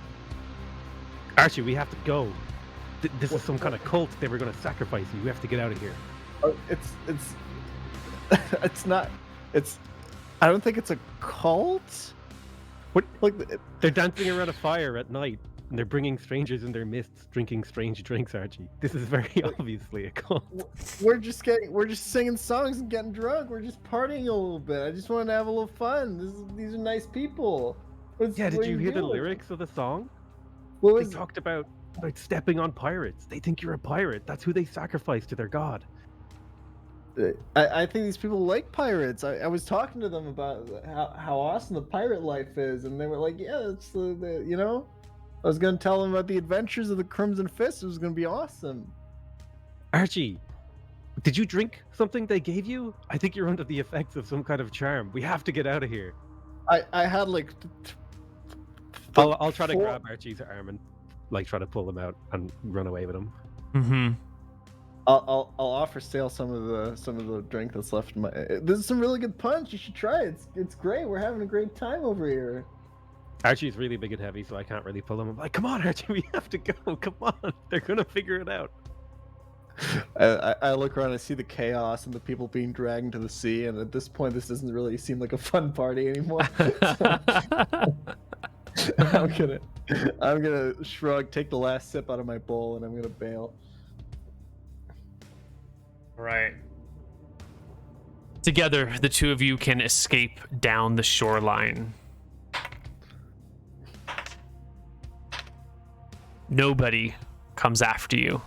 They're too busy looking for the missing in the water. No one bothers to figure out what's going on with Archie. They assume he just ran away in terror, and no one comes looking for you. You'll make it back to the beach where your ship is. The others are asleep. Yeah, so I don't know. It was just a party. It was we were having a grand time. Archie, listen, I understand. Okay, you're under their charm. I am the cleric here. Man. I understand religious matters. This is very clearly a dangerous cult, and I know I run a dangerous cult. Okay, I know these things.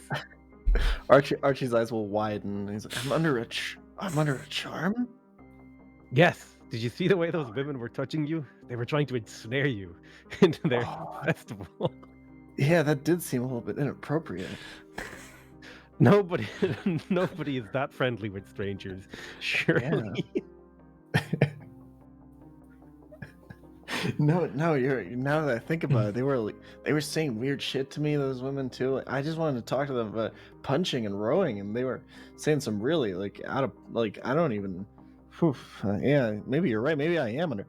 Do you think the charm is gonna go away? Do you think I'm gonna be okay? I think I saved you. I distracted their ritual by summoning Rohi and drowning those people. You may owe me your life again, to be honest. I think I do. Thank you so much, Sally. You and the Ocean Man, you guys saved me again. I'll hug Archie and say, I love you like a brother. I wouldn't let anything happen to you. I have something for Nilram to do while they did all this, by the way. Okay. I'll put my arm around Sale. I really do owe you my life. I'm so glad I got you in the party, man. I don't know where I'd be with that charm, those women. They could have burned me on that bonfire. It's okay. We might be able to rest out the rest of the night here. I think they're going to be a little bit busy looking for the people. I didn't know that was actually going to kill that many of them. I didn't know what would happen. Actually, it's kind of scary. Well, it's kind of awesome though. Ocean Man's kind of cool. Yeah, it kind of picked one of them up and threw them up in the air while he was swimming, Yeah. and it would have, and then whipped down and pulled them under. It was. I think I saw was one awesome. guy getting ripped. I saw one guy getting ripped in two by two of the tentacles. It was crazy. There was guts and everything. Yeah. Jesus. Let's get. We should wake up the captain and tell him. Maybe he knows something about this charm. Maybe he knows how I'm gonna go back to normal. Yeah, that's the right call. Captain knows, and I'll go over and wake up Captain Waterford. Okay, before you get to wake up Captain Waterford, there's been a couple hours while Nilrum has been lone. Captain Waterford's been asleep. What did you do in that time, Nilrum? No one's been thinking. You know, anybody in a D&D world, you know, gods are real, right? Mm-hmm. You'd be a fool not to believe in them. Mm-hmm.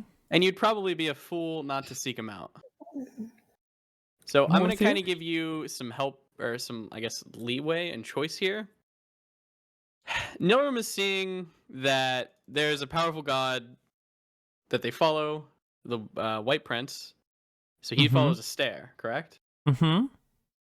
Nilrum being kind of, you know, chaotic. He's about himself, but he does want like the Fountain of Life or the Fountain of Youth. He's kind of a little bit jealous of Sail's god as well, because Sail has been getting a lot of credit from not only the captain, but from Archie. And it seems like they don't give a fuck about Nilrum's magic. So Nilrum realizes that this whole area is under a stair, and who better than probably to shake it up, which is what it seems to be doing, than to, you know, see if he can contact, I don't know, Malchus or Ponos. He's not really sure who he should be messaging here. Well, Malchus and Ponos both have holy symbols, and both have constellations in the sky that are sort of a swirl or a spiral. Ponos is a singular spiral down to one point. Malchus is like a multi-spiraling thing that comes off in multiple directions, more like I don't know, they're both very storm-like in their appearance. And the Dardannes is sort of a weird storm-like spirally swirly thing down to what they say is a great whirlpool at the very center of the island ring. I'm tempted to, I think Nilrum is tempted to message or talk to, if he can, Malchus, due to the fact of this is a stairs area, and that is probably the god who wants the order and chaos fucked up the most. So you want to reach out to Malchus, god of chaos, whose holy symbol is a multi-armed spiral down to a black pit and void. The shit that Nilrum's been doing has been pretty, you know, chaotic in nature so far. So I think it kind of works. Okay. So yeah, he'll reach out, and he wants to kind of. Nilrum's more curious, less about the shit going on here, but he's more curious about what's going on with Rohi. So he's gonna reach out to Malchus about, you know, fucking up shit in the Dardannes, and seeing if he can get any information on Sail's god, and if his soul is actually damned forever. And if Malchus has any ideas what's going on. So, Nilrum, the sort of self-made man, the one who values his own independence and his own ability to, you know, push himself up in the world, pull himself up by the bootstraps, one might say. How is it that you reach out to a deity and ask for guidance? What does that look like? What are these prayers sounding like? I think Nilrum less asks for guidance and more asks a question. He doesn't view him and the god probably as equals, but he doesn't view them as far off from each other, if that makes sense. If anything, he would be kind of, you know, asking a fellow colleague a question, is kind of how it would be going. Not with Severance, as Anton would have, but with, you know, they're not on the same level, but he's going to kind of treat it as like a friendly, like, hey, I know you got some shit down here going on with a stair. I'm curious about Rohi. Maybe we can make a deal, you know?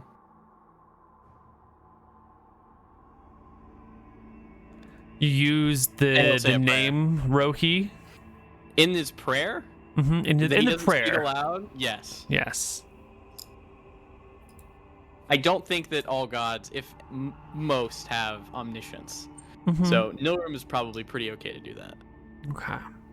Is there any Is this just like you quietly in the sand by yourself? Is there like do you have a symbol that you can pray to, or a sacrifice, or like a? No. Is he there an doesn't have altar any that you symbols. create? No one will walk out into the forest. Mm. Noram's a smart guy, so he knows the Malchus symbol. He was with the clerics and shit. Or he was like questioned, right? I'm kind of asking. Questioned in which capacity? Remember when in the backstory when Nilram is being chosen, I guess, for his intellect, and he's given all the god symbols or whatever? Would he remember what the Malchus symbol was? Yes, absolutely. Okay. Nilram will go out into the woods, I guess, and out of, what does Nilram value most right now? Probably one of his glass rods. Nilram will break one of his glass rods, and will make the Malchus symbol out of his broken glass rod, removing one. And he'll say a prayer, and he'll ask, I'm in the land of the Dryads, which is owned by Astaire. Law and order. I'm sure that you, Malchus, have many issues with this land. If there's anything you would have of me to do, I would be willing to do it, but I do have a few questions about one of my friends who follows someone named Rohi. Any input? At first, it seems like your prayers are not being answered. Right now, you say these things, and there's sort of just am I just talking to myself? Am I just a man in the woods breaking glass and praying to myself? There's no immediate gratifying response. Do you continue, or do you just call it quits here? I'm trying to think if Nilram would think this is dumb. I'm gonna roll an int check. If he passes, no, I'll roll a wisdom check. If he passes, I think he'll wait. If he fails, I think he might try and call it quits. Natural 20. Oh, it's a critical success. You pause, and you feel during this pause the gentle precipitation of rain coming down. Small, cold, hard pelts of rain landing on your face. This is the same time that the two of you are walking back to the boats as it begins to rain, after those people were dragged into the water. Is this rain a sign? Mr. 32 wisdom check? I think Nilram will look up towards the sky, expecting maybe something. There's a distant flash of lightning, a pause, and then a low roll of thunder. I mean, I think at this point I would start to wake up because I'm sleeping in the open air and it's raining on me. Yeah, you will eventually begin to wake up. You got the hat over your face, so it's like hands and legs are getting wet first, but you will wake. The flash of thunder probably startles me awake. What the? Oh my! It's raining. I take the hat off. Nilram, what are you doing? Where? I think Nilram walked alone into the woods. Oh, he's gone. Okay, so I just wake up in the woods, in the beach, looking around. There's no one here, right? Your entire crew is missing, and it's raining. What the fuck is going on? I think I start looking around. Like, is there shit still here? Yeah. All right, I'm gonna like walk under some tree cover and just like watch the camp. All right, you get to the tree cover. Begrudgingly, I guess take a knee.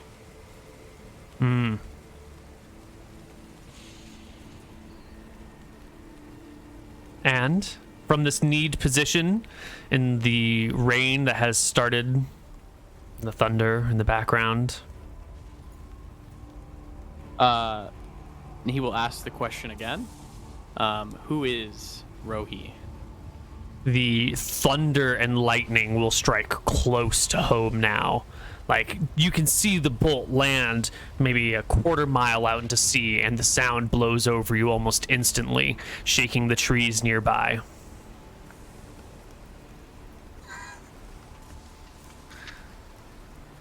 Can't stop, won't stop. It's the god of chaos. You know, he's probably trying to play chicken with me. Yeah, somehow I don't think it's Malchus that's talking to you right now. But I'm gonna stay out there. It depends on.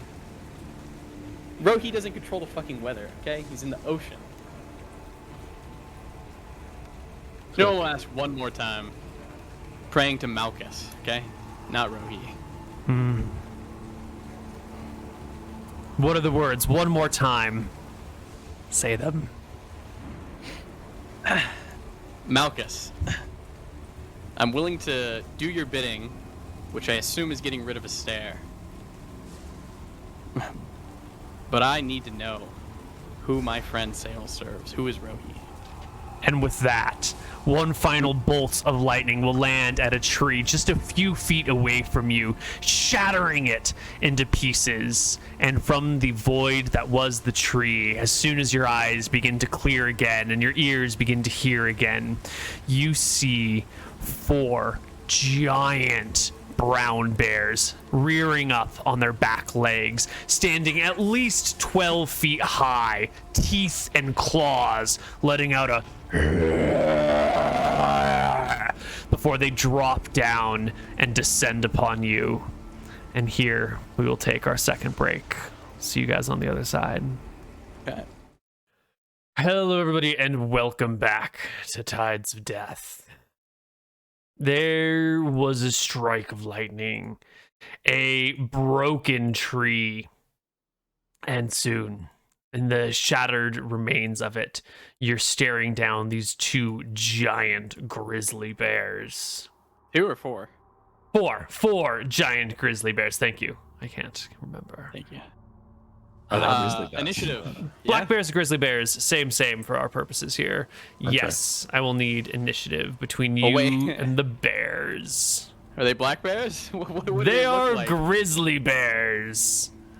I don't know what the fuck a grizzly bear is. A brown bear. They're Okay. the terrifying type, not the fun little playful black bears who are more afraid of you than you are of them. They're the silverback gorillas of the bear world. It's gotta be at 7, Mooton. I didn't, so. Oh shit. Oh, Oh shit, you got it. Oh fuck. got an 8. Oh, you got an 8. I thought you got Yeah, 17. I got an 8. Oh, okay. Norm is casting rope trick. I thought you were casting a lightning bolt. No, Koibu. No. We're gonna cast rope trick, hopefully get up there, and then cast spells with them. Right. The tree has shattered and is gone. In its place are these bears on their back legs.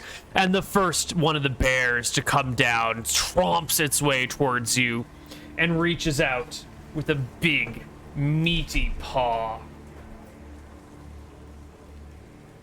Gotta get its stat block first. +10 to hit or something ridiculous, probably. Gonna be Three- not great. yeah. What's your think- AC, Mr. Mouton? It's 14. Okay. And none of that's coming from Dex, right? Because you don't get Dex while casting spells. Okay. Just magic. Okay. Brown bear, +5 to hit. I'm All lucky. right. Jesus. And it gets 2 claws and a bite. Yep. The first claw comes in. A natural 4 + 5 is a 9. It like stands before you one more time, swipes terrifyingly in your face. The second claw comes through. 7 and 5 is a 12. It comes to actually try and strike at your head, but its claws like waver just before your face, the magic of your armor holding it back. Malchus helping me bite. out. Roll it in chat. Roll it in the. Oh, I roll am. mill. The last one I'll roll and roll 20 because these 2 were 2 in my favor to keep going. Well, were 2 in your favor to keep going.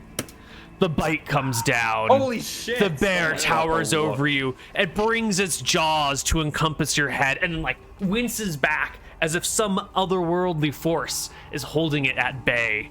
The teeth do not close around you yet. Norm gives a smirk and will say out, you didn't like that name, did you, Malchus? And he will rope trick. The rope from your hand rises into the air. How far do you let it go? It's the full length of the rope, right? Let's read. It's actually not the rope, and it's a piece of a spell book. If that makes sense. Wait, what? What? So the material components are powdered corn extract and a twisted loop of parchment. Oh. I don't have parchment. Yeah, but when so the I've been spell using is spell book cast pages. upon a piece of rope from 5 to 30 feet well, long. then it would be a rope. Okay. Yeah. So you just brought your 30-foot rope. Yeah. Or whatever your the normal 50-foot would rope. be, Yeah. I So guess, yeah. the one end of the rope rises in the air until the whole rope hangs perpendicular, as if affixed at the upper end. So you get this. You cast this spell before in a bathroom. So you must have like a 5-foot section of rope that you used for the bathroom, and maybe like a longer 30-foot section elsewhere. So is this your 5-foot section or your 30-foot section of rope? So it's going to be the 30-foot section, I believe, Okay. would be the safest. Nilrum's thinking is 5 feet, the bear can just stand up and probably fuck with it and get in it. Mm-hmm. 30 foot, it's going to take him longer to climb, but he has movement, so... Right. If you're going to He climb the will- rope, you will provoke one attack of opportunity from the bear as you leave its threatening range.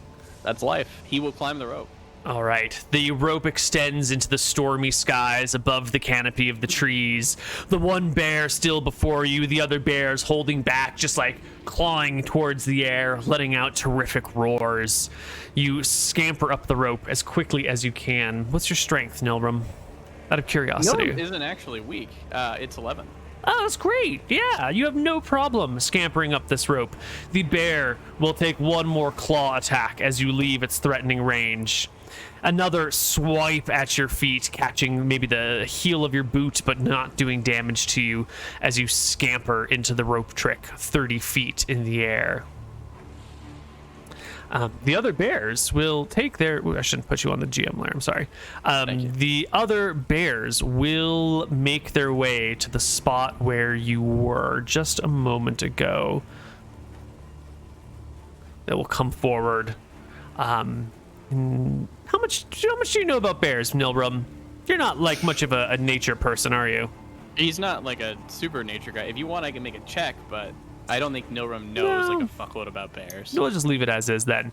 These bears sort of come and circle the area where you just were, staring, sniffing, scratching at the ground. Question. Am I allowed to cast from rope trick? I don't see a reason as why not. But you Spells can tell me. cannot be cast across the interdimensional interface. But you right. could lean out, no?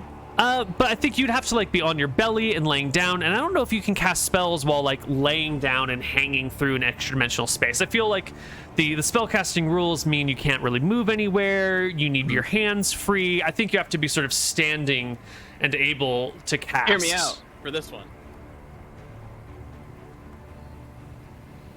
Sorry. Lightning bolt requires a glass rod and a bit of fur. So I'm going to argue that you're going to be going like this, right? Mm-hmm. I think you could be laying on your stomach, peeking out, and doing a lightning bolt down on the ground. But again, it is up to you. I won't argue it too much. Yeah, I'm gonna say the line about can't cast spells through it is intentionally saying that you can't like use it as a safe haven from Get which out to of jail. bombard people with spells. Yeah. Cool. Yeah. I think otherwise then you have wizards who fly rope trick into safe space and then just lightning bolt out and are impervious to Yeah, all it incoming becomes weird. damage. Yeah, Yep, then okay. it's like a 6th level spell or something. Yeah. So you climb into the rope trick. Elsewhere, the captain has been woken up by the rain, and the two returning people, one saved from a deadly cult, the other the savior of all mankind. You both see the lightning out in the distance, and then you see the lightning striking uncomfortably close to the ship. I would like a perception check from each of the people who are walking towards the ship, and a perception check from Captain at the ship. So, perception checks from everyone, I guess is the right way of saying it. Wow. Awesome. Those are above the 25 that I was looking for. Pokemon challenges. Archie won't see this, but Sail will. and the captain you'll instinctively turn towards the source of the lightning after it flashes, and as your eyes adjust again to the darkness and another bolt flashes nearby, you can see these 4 bears scratching and sniffing maybe 15 feet in from the, not 15 feet, what's this distance here? 100 feet in, but there's really only like 3 trees in that 100-foot range, so there's pretty good line of sight in this very lightly wooded area. Bears. Do I see the other 2? No, not yet.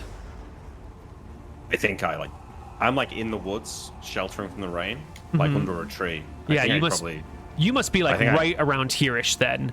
So these bears are probably like 50 feet from you, 60 feet from you, since you're already partially in the forest. But I didn't see Nilrim, right? No. I mean, sorry, Moon. I fucking I'm back sorry. off. He got a 26. Does he see a rope hanging out? Oh, do I? Oh, the rope is dangling down. Yes.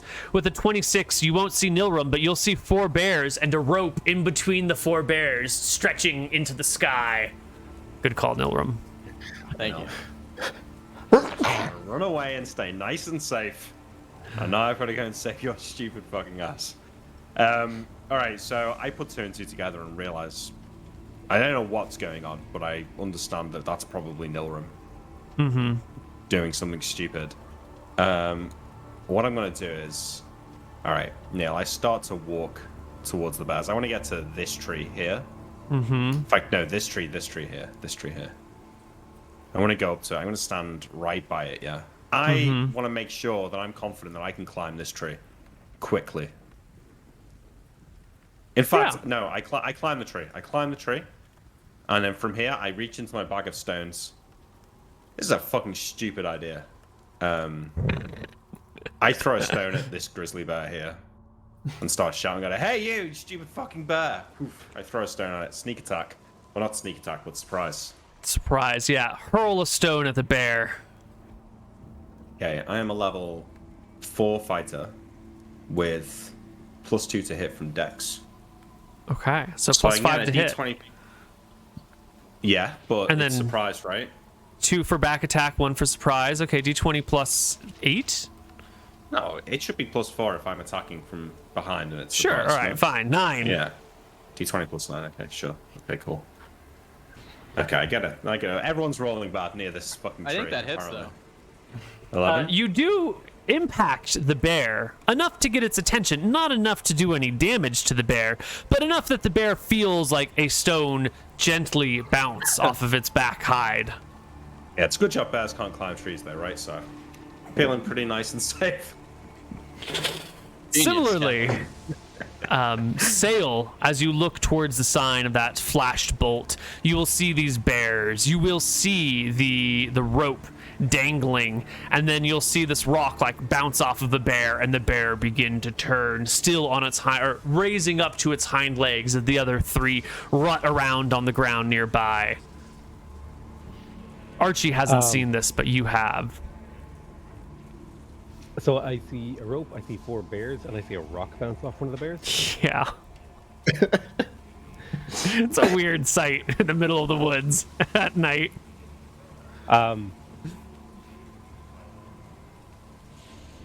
Archie, What's up?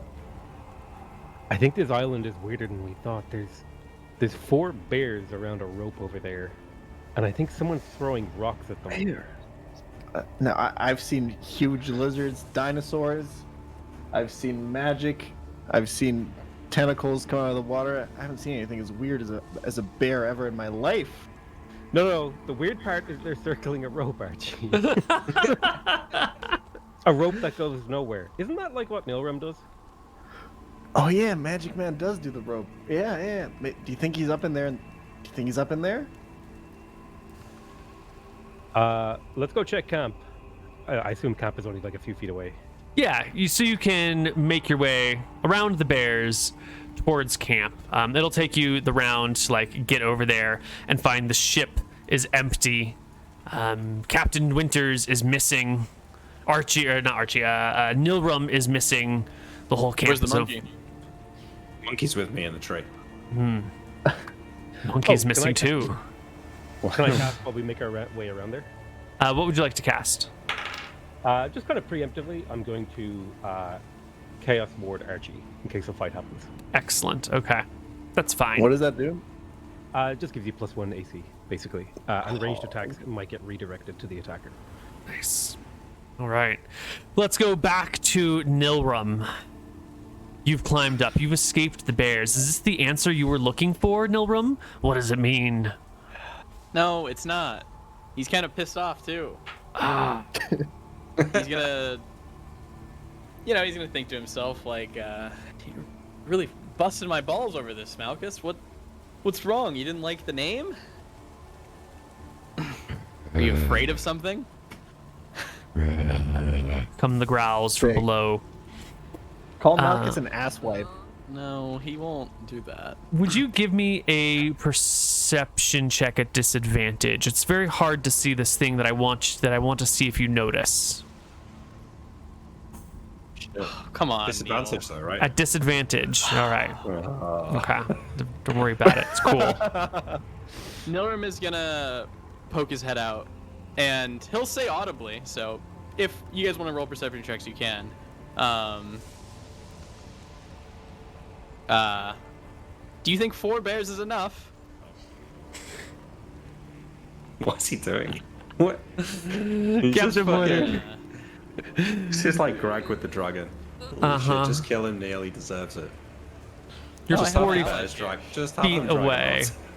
You can hear this shout. He's 30 feet in the air. There's no way a bear can reach him. And from above you, Captain Winters, you're only 40 feet away. You can hear someone shouting. Yeah. Is 4 bears enough? I mean to lose some sympathy for. No, I don't know really what's going on, so I'm still gonna help him, but there's some fucking wacky shit going on here. I am focusing, Neil, on this bear coming to get me, and as it starts climbing this tree, I want to stab it in the fucking face as it's climbing. That's my plan. I'm not. This is life or death right now, so I'm hyper That's focused. exactly what the bear does. It comes towards you, it rears back up on its feet, and it begins to like grab the tree and hoist its whole body up, and then grab again and gets right up towards you. No, so go I'm ahead. stabbing it in the face as soon as it gets. That's what I'm saying. Yeah, Yeah, ready to attack. Yeah. yeah. You get. The bear comes into range. Make me an attack roll. You do get your 1 for high ground, of course. Well, do I get any for the fact that the bear can't move, right? Because it's on the tree, it can't dodge. I'll give you Okay, it's on the bear, advantage. but- I'll just give you flat Give me advantage. Okay, Yeah, I'll take advantage. Okay. I'll take that. So we're talking about a +1 here. So we're looking at a D20 +4 with advantage. Mm-hmm. I assume I've got, depending on how I'm sitting, can I attack with my offhand, or must my offhand using to hold on? No, to the because tree? the offhand is a dagger, right? Yeah. So your rapier is going to outrange your dagger by a great distance. Okay, You won't but be if able the to use a bear comes to attack dagger. me, I can still block with the rapier. Yeah. With the Dagger, the yes. offhand. Okay, all right. Yeah. 22. Yes, you clear by 5. Crit? You critical the bear. You stab it right in its big brown bear snout. Stupid fairy fuck. 9 damage. To a bear. That is not an insignificant blow. You stab it through its snout, and it pulls its head back as like blood begins to pour from its big bear-like nose. And Getting in its big bear-like eyes, blocking its bear-like vision, yes, giving it bear-like disadvantage on its bear-like attacks.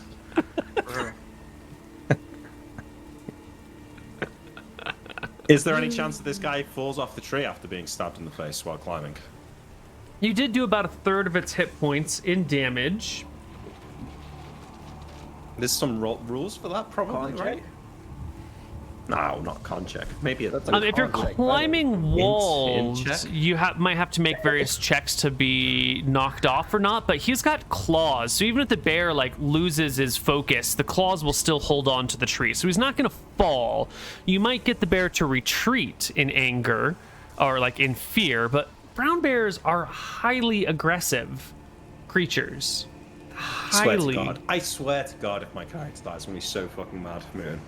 So I'm gonna mad. need you two to make me this perception check at disadvantage, Captain. All right. Well, there's no chance, Neil. I've got 8 perception, but Oh! he does it. Insane. So what you notice as you stab the bear and pull out your rapier and the red blood flows over its bear-like nose is that in its bear-like eyes are not the black beady eyes you would expect from a creature like this. They have this like blood red tint to them. They are discolored. They are not just like normally discolored, but magically discolored. They are an impossible shade of eye color, and there's like a movement to the red. I can't give you more detail than that because you only see this for a quick moment before the bear lunges upwards again with its big claws and reaches for you. It's not going to be able to make a claw attack, but it can make a bite attack at you like this because it's holding itself in place while it nips for your heels. Wait. With an 11. You're Okay, good. it misses. I try and deflect it with my offhand anyway, but it doesn't matter. It Okay. misses. At this point, the other two have gotten to the boat. You've seen that nothing is there. And looking, because the boat is just off screen right here. Looking down, you'll see, or looking up, you'll see the bear is at a tree, scampering up the tree, maybe 40 feet from you. Captain Winters, Sail! Help me! Archie, I think that bear's trying to kill Winters. Let's go help our captain. Okay. And I'll like offer my arm, like the bro arm thing, you know, the 2-arm meme. Oh yeah, let's. I'll give you the high five. At this point, I will need everybody to roll into initiative because we're entering normal combat rounds now. What do you want for me to wait till the end of the round? What would you want to On do? your rope trick, mate. Yeah, that's what I'm thinking. Yeah. Yeah, you just But I hung mean, out. if they all leave, I'm gonna lightning bolt them eventually. So Ah, I'll wait. right. I'll wait this round. I'll wait this round. Okay. Wait to see what happens. Shit, my bear's going first. Fuck.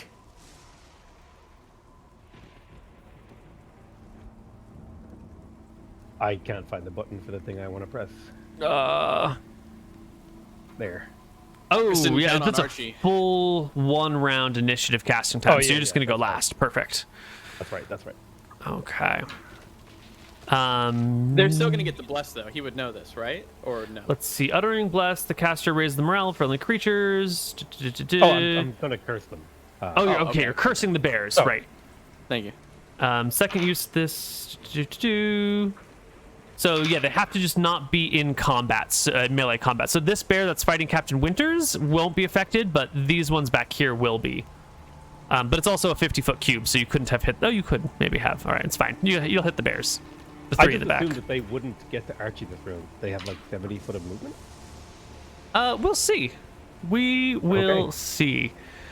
Archie, John Winters, that is everybody. So Sale begins chanting the words to curse. Archie, you're the first person to move. You hear Captain Winters calling out in help from the tree. The Yeah. reverse doesn't say that they. I think you can cast the reverse when they're already in combat because it doesn't say.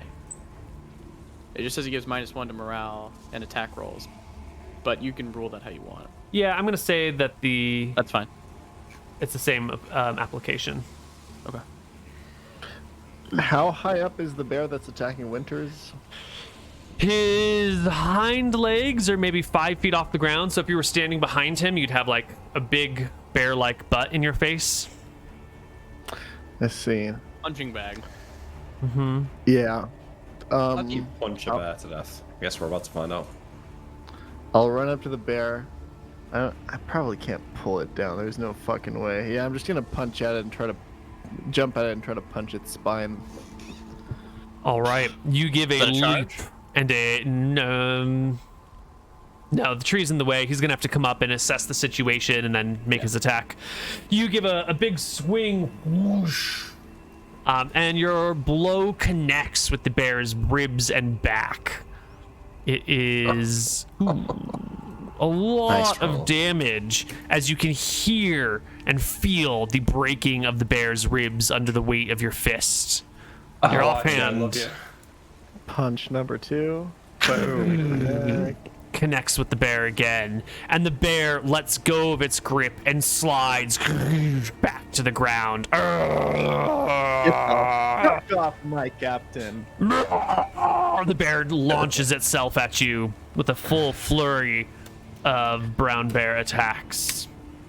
I'd like to Claw. block this. My free block. Or am I playing? Oh, yeah, no, free block is good here. You just need to hit a Oh yeah. That's something. really I just good. roll my 16. attack roll normally, right? Yeah, I think so. Yes, you you just need need to to- hit AC 16 with. He's done it. He blocks it. Oh my god. Yeah. Nice fucking. So tell me what it looks like when you block a bear who's about to rip your face off. What does that block look like? I angle my punch in a way where it hits its paw, not its claw, and bats him away from me. Ah, the bruised paw comes back in like a roar of pain as the left hand comes through with an attempted strike at you. You manage to easily duck out of it, and the bear drops to all fours as its mighty teeth come to bite your head off. With an 8 landing in front of you, the bear is bruised. Its ribs are broken. It roars in suffering and pain. Does Archie get a perception Actually, check? will clap. Yes, Archie, you two get a perception check.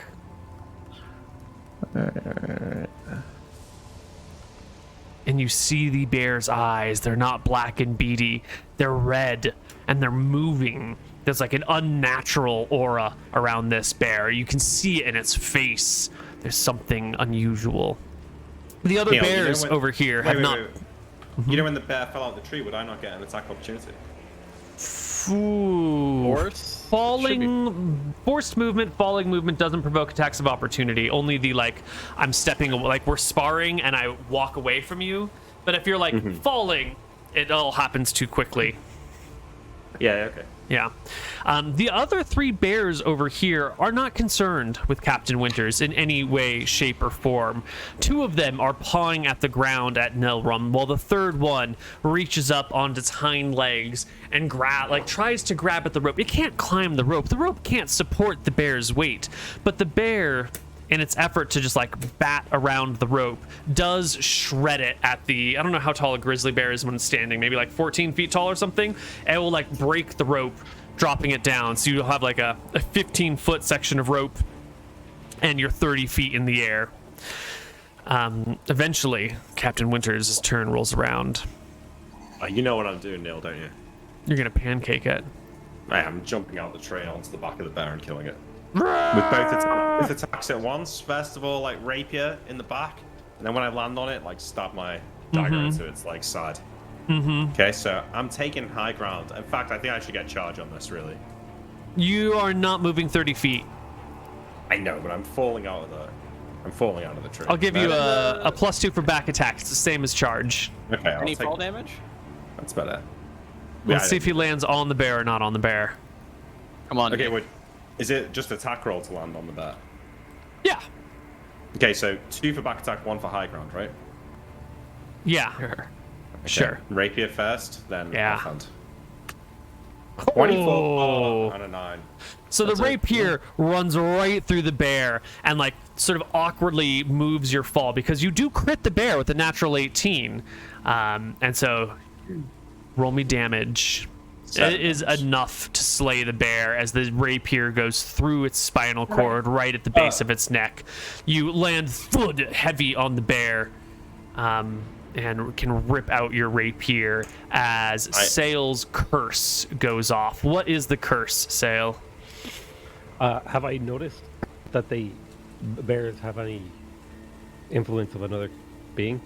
No, you're too far away to be looking at these things. You don't have the bears right in your face. I will say, be gone, or Mayro, he dragged you to the depths. Barnacled sea urchin. Excellent. Let's all roll initiative again for the next round.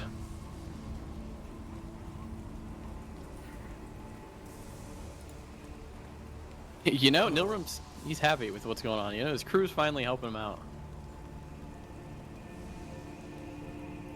Finally.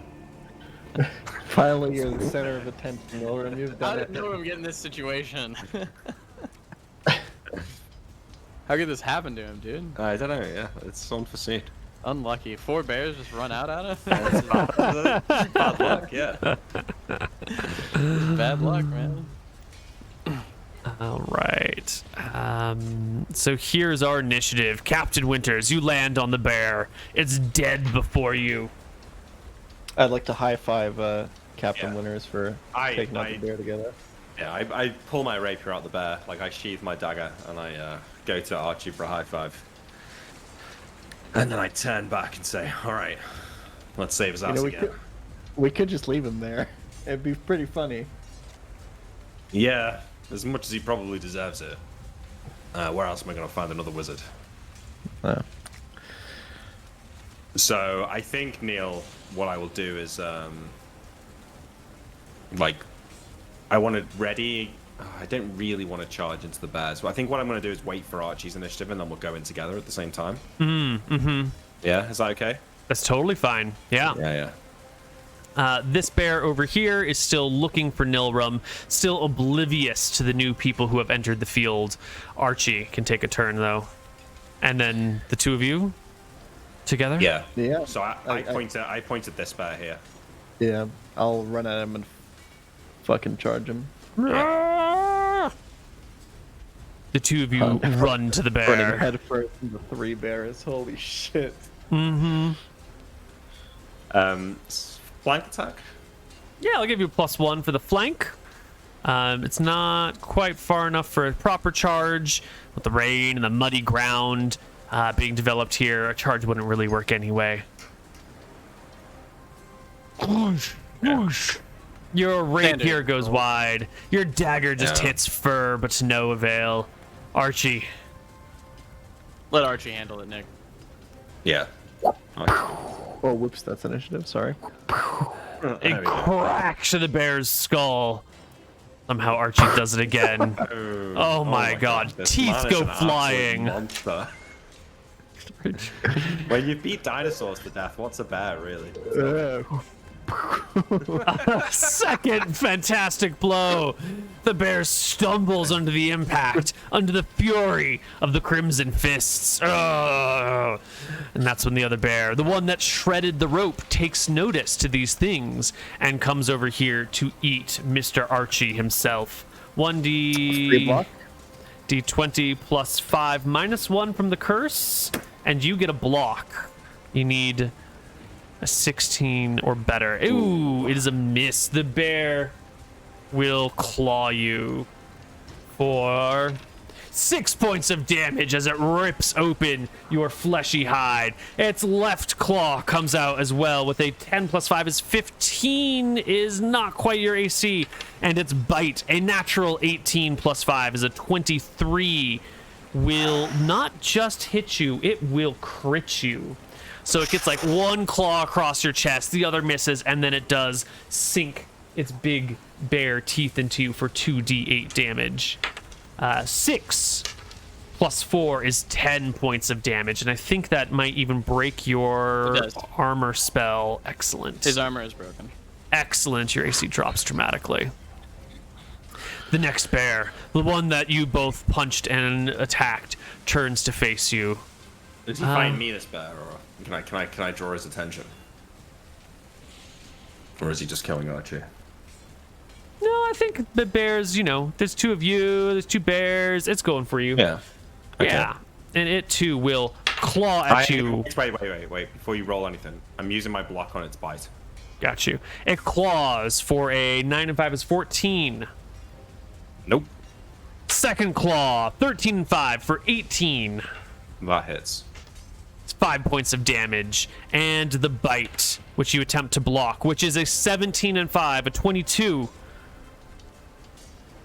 Can you roll lower than a 17 naturally, but still make a 16? Oh, it's a close block. You like go to block the bear's bite, but it just like instead eats your hand, chomping down on your arm for 3 points of damage with its bear-like teeth.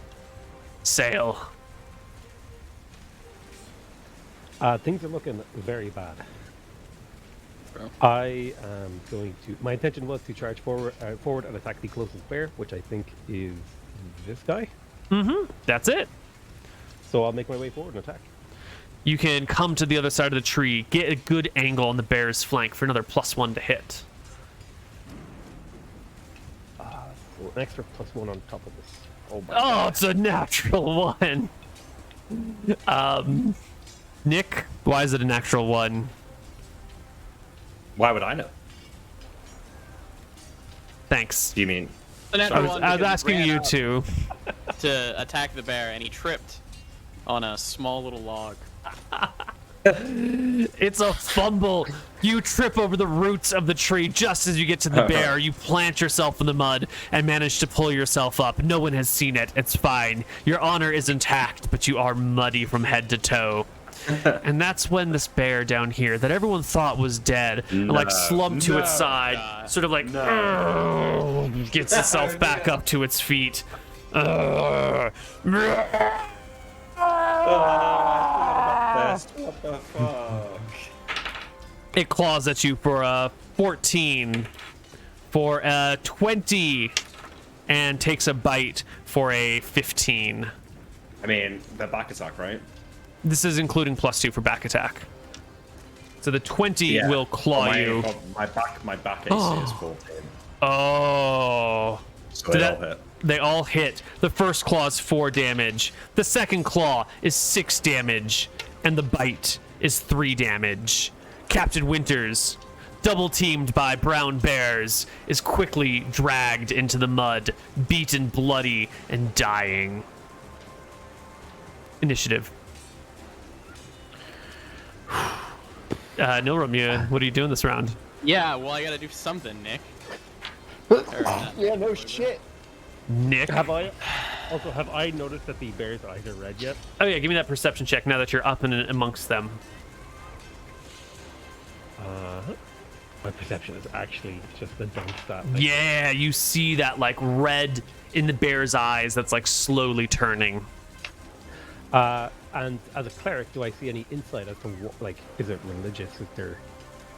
Do I like have the smell of another god? I really like that imagery. Would you make me a... Ooh, you do not have a religion proficiency. So I need you to make me a wisdom check at disadvantage. Make me 2 wisdom checks and we'll take the lowest one. Yeah. This, like, turning red is unmistakably to you the symbol of Malchus, god of chaos. fucking shit up. Okay. Somehow Malchus has like controlled or taken over these bears. It's definitely not a normal natural thing for bears to have swirling red shapes in their eyes. All right, I can drop from the rope trick and still cast. Yeah, you'll give me that or no? Yeah, if you want to delay your initiative by 1 to get out of the rope trick, totally. But you are going to be falling. If you Yeah, I climb get it. down part way, you'll still be falling and taking some damage. Oh, man's gonna do what a man's gotta do. Glad you see it that way.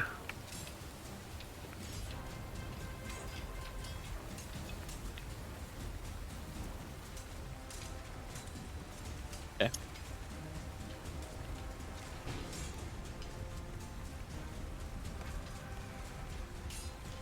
By lightning bolt, it's not gonna hit Nick because he's down. You agree or no? Yeah, because it's a 5-foot wide bolt. So if you just aim it at the right height, should be fine. Mazel tov. Can you not big brain it and like reflect it off the tree stump and hit the other bear? I'm 18 in. Of course I can. Yeah.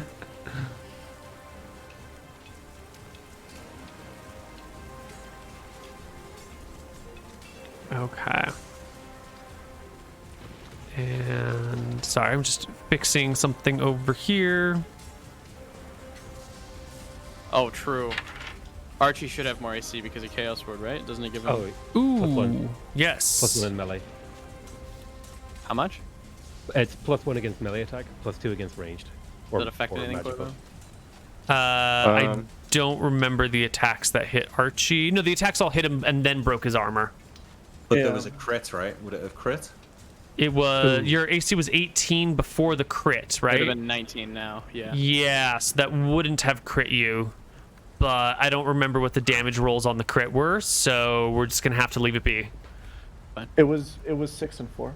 It was 6 and 4. All right, so the 4 would be gone. You can have an additional 4 HP. Good memory. Beautiful. Archie, you are first. Okay. He actually has one more charge of his armor then. Oh, the armor's still up. Yeah, 35 minus 23 is 12, and you get 13 right now. So he has one more. Oh, that was a very Okay. important point of AC. Yeah, that's actually Alright. insane. All right, Archie. Okay. I will punch the low HP bear.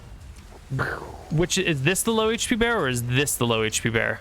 Oh, so the one in front of me, the one I just. Okay, punched this last one, time. yeah, here. 14 is the bear's AC. Actually, the bear's AC is 13 because of the chaos, the curse. So you strike it again in the jaw. Another uppercut to the bear. Ugh, some more teeth fall out. One more. Hits. So that's probably going to render the bear seemingly dead or unconscious. It thumps to the ground. Ooh. Captain Winters takes a point of bleeding damage, slowly dying. The bear from behind, the bear that was down. I go at the same time as that bear. You do go at that same time? Yes. The bear that has downed Captain Winters doesn't eat him, doesn't change targets, but with his teeth grabs Captain Winter's leg and pulls him and drags him away from the fight. Well, I'm gonna be lightning bolting that bear as well. Guess Okay. I'm going to see Malchus, lads. No, I'll prevent that. Hold on. That's alright, I don't mind letting, you know. My goal would be I don't know exactly how to do lightning bolt yet. Nick can help me out here, but I wanted to hit this bear and this bear when they're at the same spot. But if I can't do that, then I'm only going to be hitting this bear. Does that make sense? Right, so the problem is that Archie is in the way. Right, because the bear is here. Whoops, I think they were like this.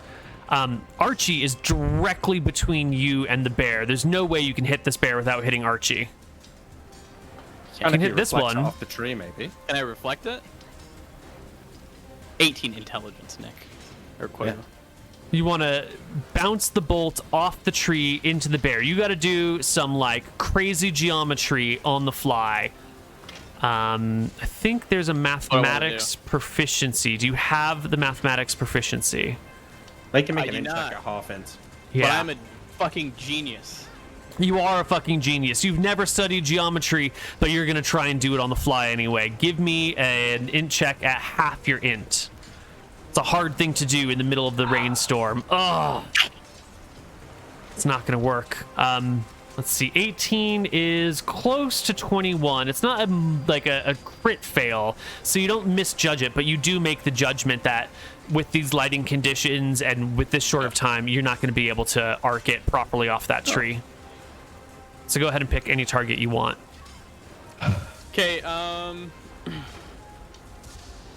trying to think. So Nora would probably drop out here.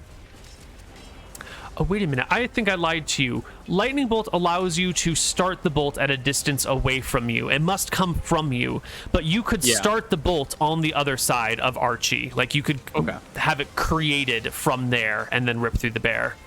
All right, I'll do that. If that is, Nick, that's how a lightning bolt works, right? Yep. Perfect. Yeah. And it has to be like a way from you, yeah. So like Yeah. in theory, if I had passed that, I could have arced it from here to here or whatever. Sure, getting 2 targets. But I can't do that, so I'm just gonna start it from here and I guess obliterate. Roll me 5d6 Yeah.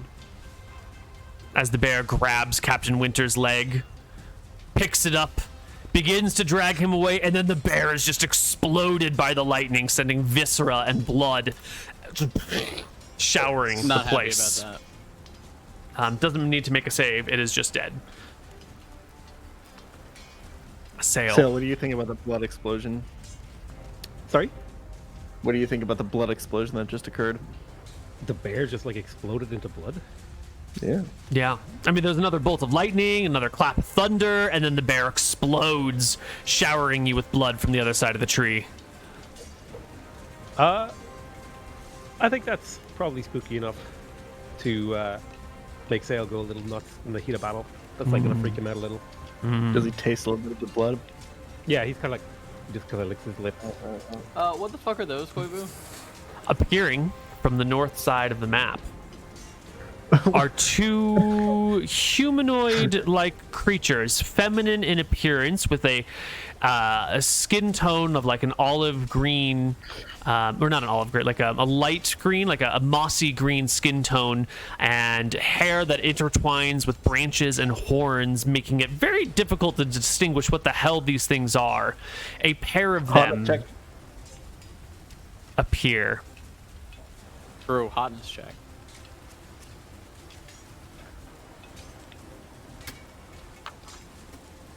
15 and 16. Nice. Nice. And they call out in a language I don't think any of you recognize. And Nick, would you roll me a d20? And Archie, would you roll me a d20? Mm-hmm. Excellent. It will That's good. affect one. And It's stuck on Archie, the rolling. Oh. It's stuck on rolling dice. I don't know. it's building tension for you personally. No. Oh, There we go. they will pass their checks on both of them. They call out in a foreign language, and the bears before you begin to sway and then collapse to the ground, unconscious. Oh. Except for this one. This one who is still fighting, so maybe the battle music shouldn't have stopped. Sail, it's your turn. Two bears are down, unconscious and sleeping. One bear has exploded, and then one bear that you were pretty certain was dead is about to go eat your captain. Yeah. I'm gonna like take a piece of my holy symbol and like crush it in my hand with the blood and like coat my rapier with it and say, "Be gone in the name of Rohi," and then stab it as hard as I can. I assume this one is downed, but it's yet to get back up. Like the... Yeah, I'll do that. It is rising to its feet. Oh, I have to make an attack because You do have to make an attack. I Yeah. thought it was incapacitated. All right. No. It's just temporarily downed and getting back up. Oh, that's, But like, while less it dramatic is... 'cause I fucking missed. No, it is prone still, right? It is in the getting up, and when you're kneeling, your AC is 2 less than normal. So AC is 12. You will manage to stab it. Can you do the requisite damage, though? Don't think so. No. It's close, but it's no cigar. The bear grabs hold of Captain Winter's ankle and drags him now this way. Off into the distance, and everyone will need to re-roll initiative. Do I get an opportunity? I was right beside him. You're right, you do get an opportunity attack. It is dragging him directly away from you, and Archie was right there too. You both get opportunity attacks. The bear is no more. Roll me some damage, Potato, but I'm pretty sure you can do 3. Don't roll one. Haha, all right. You put the bear down as it drags the captain away. And soon, it's just the 2 unconscious bears. The 2 dead bears. The bleeding to death captain.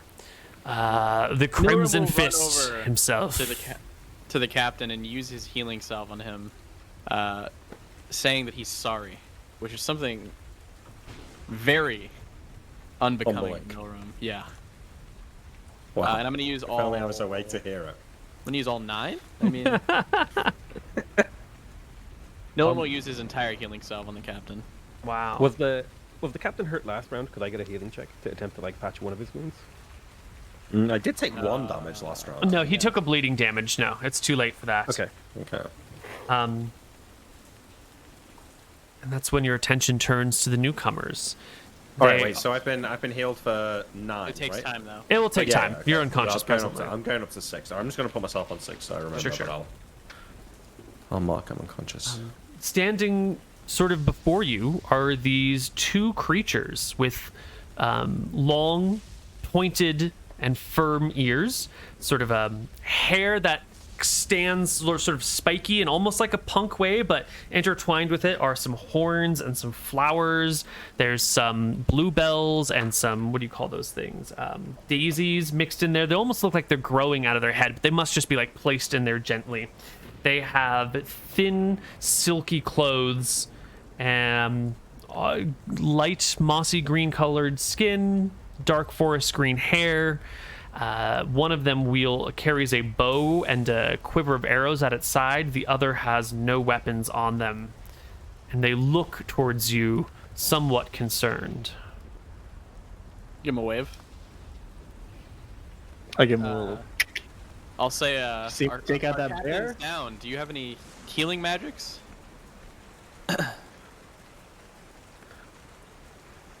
In Wait, common? has Captain John's leg hair regrown since the last time that we shaved him? It's been a couple of weeks. I guess you're gonna find out. We haven't got much time. I'm gonna be awake soon. Yeah, I asked the people if they have any healing magics or anything. They do not. They shake their heads and approach the bears, sort of keeping an eye on you, like positioning themselves in such a way that the bears are between you and them, and they want to get to the bears' heads, and will attempt to sort of I'm gonna conceal. check the on glass them. the ground. Okay, no Right. one's doing that. I'm gonna push the captain's body over it. Okay. The women inspect these creatures, pull back their eyelids, and you can see, even though their eyes are slightly rolled up, that the bear's eyes have returned to their darkened shapes. When one of the creatures, this one over here, will call out in a gentle voice, "Are you okay? Do you know what has happened to these creatures?" I do not. I saw felt- the We are same okay. Malchus in their eyes. "We felt the disturbance from a great distance and came as quickly as we could. These poor, benevolent beasts. What would have caused Malchus to do such a thing?" No frogs. Yeah. The creatures look between you all. Just shrugs all around, no one claiming anything, or no responsibility. Malchus is unpredictable. Who knows why he did this?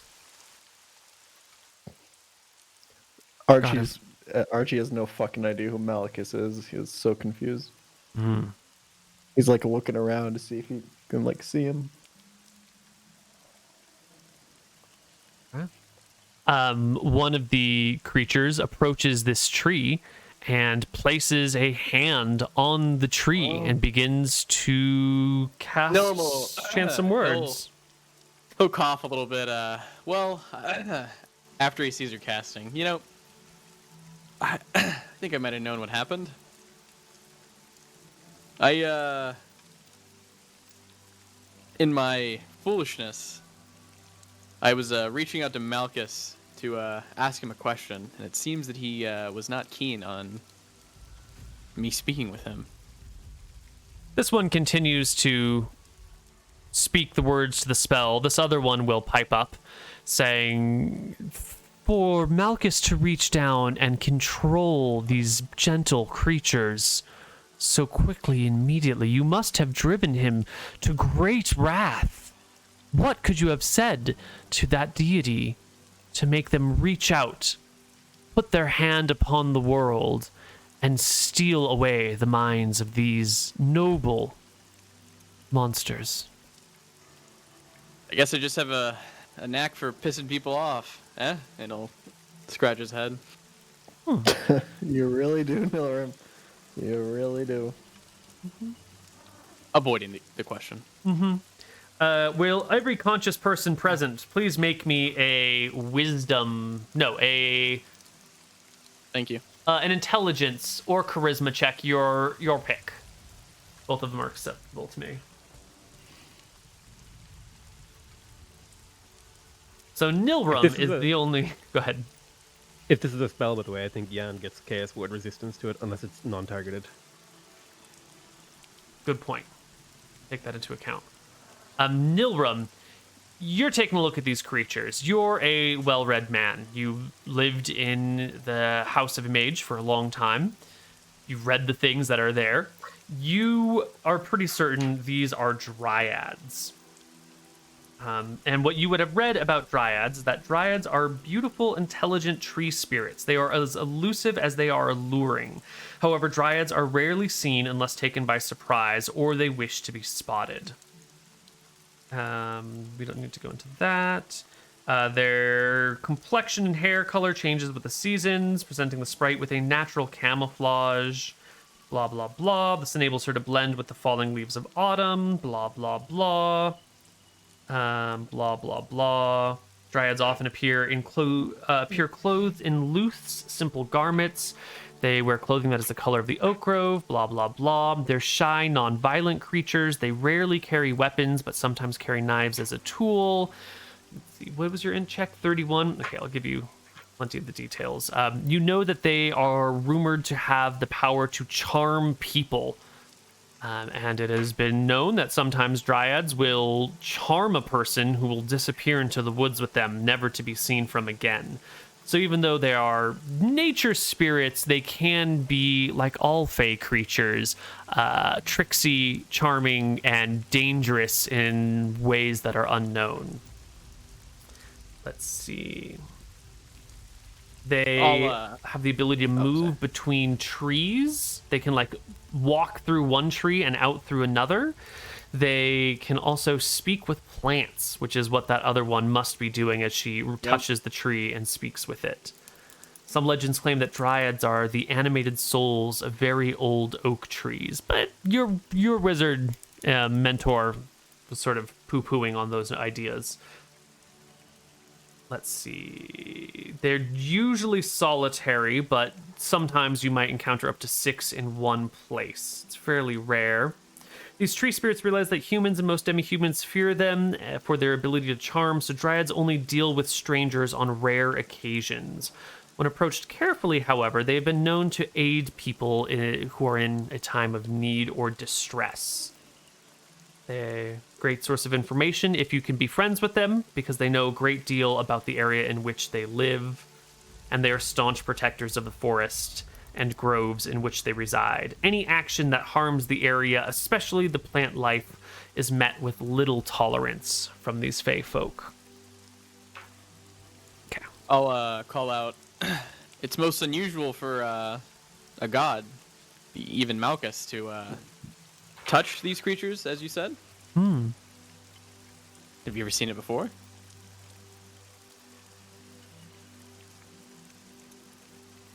Not in all my centuries have I seen Malchus reach out and so touch these beasts. I have seen his counterpart manipulate the forces of nature to great, great and terrible danger. But His never counterpart Malchus here. being a stare? There's an approving nod. What has he done, if you don't mind me asking?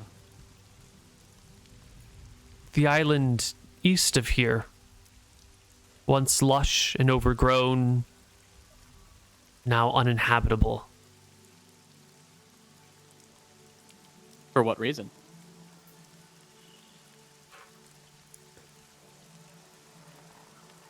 I take no part in the business of men. I know not why these things come to pass. The other dryad has finished speaking with the tree and looks back over the party.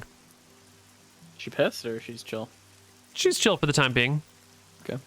Sale, Archie, do you have anything to say to these strange fey creatures that have appeared literally out of nowhere and look something like oh, it's not adjusting. God damn it.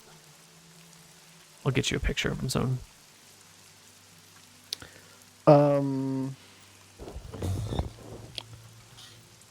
What did you say? One of them had a 16 hotness roll. Yeah, I was just gonna say, Mommy Dryad, take me into the forest, please. Yes. Is there a roll I can make to see if I fall in love with one of them? Oh, yeah. Give me a charisma check. Yeah, man. I mean, look at that. Look at these facial Look at her. features. Oh, let's get this right over here. Look at this creature, huh? Yeah. She's a tree girl, dude. She's What else do a- you want? She's a free-flowing never nature really- spirit. You know? Archie's never really shown interest in human women, but for some reason this girl is kind of doing it to him. So he's like he's stunned and like he's just kind of like stuttering, and can't really. He's not used to this at all. He's never like been struck like this before, so he's just like kind of stun locked. What's your charisma, Archie? 12? It's not enough for her. Well, what's your hotness? Because this is using charisma as a makeshift for hotness. Have we picked everyone's hotnesses? Have you already decided? Yeah, mine is 11. 11? Okay. Yeah, you're not doing it Mine- for her. Mine's 16. Yours is 16. Anyone else have 15 16? charisma. Is I mean- 15 enough? 16 is the magic number we're looking for here. Anyone else with 16 hotness or just the wounded captain? Just the wounded captain. Excellent. Well, one of them, as they come forward to inspect their wounded, will go, "Oh my, is your friend injured?" He is, but I think I've patched him up. I used my healing salve on him. We can take him away and see to his wounds, make sure he recovers swiftly. I, with my 31, know what's going on here or no? Yeah, you know what's going down here. If should Well, they take him, you'll never see him again. Is that so bad, really? You son of a bitch. Well, madam, you said that you didn't have any healing magics, so I think you'll be best in our care. I do appreciate you looking out for us, though. I do have one more question, if you would so bemuse me. Do you know where the Fountain of Youth is?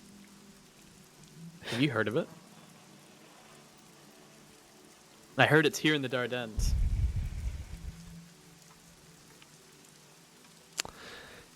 She gives you that slow regarding look that lets you know she's like trying to decide whether or not to share information with you. Okay. And after a few moments pause, she just gives you for what purpose would you seek the fountain of eternal youth? Well, you see, I'll call after Seymour. My monkey here. He's getting quite up there in age. And he's been with me since I was just a wee boy. And I know him will fake a tear, you know? He'll cover his eyes. And I would be so sad if poor Seymour had to pass. Please, share with me anything, just a piece. Don't let Seymour go into the night. This is a big lie that we're telling on the spot. Give me a charisma check to sell it. Sell it hard, Nilram. Because they're God already looking damn at you it. with some suspicion. Can I get a bonus here? Or anything like a +1 for fake crying, you know? For You hamming did. it up? I went all You out did there. big try, yeah. Just This is a a- 1. Noram's a pathological liar. That is Okay, true. If anything, I might throw out an intelligence check here because now I know I'm not going to get that. But maybe a combination because he knows how to manipulate people because he literally lies about everything no matter even if there's a reason. He just lies. All right, I'll give He you a knows how to +1 for manipulate people. All right. your lying. You are a sociopath of some kind. That fits though. Yeah, the dryads see right through it. They shake their heads. No, I'm sorry. I don't know anything. Poor Seymour. Poor little Seymour, indeed. Noram gives him a wry smile. Well, he gets himself off like nothing happened. We must be off then. Thank you for help with the bears. Archie, Sale, do you have anything to say to the nice wood people?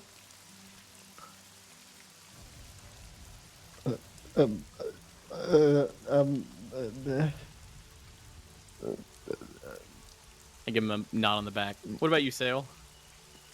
Are you tree people?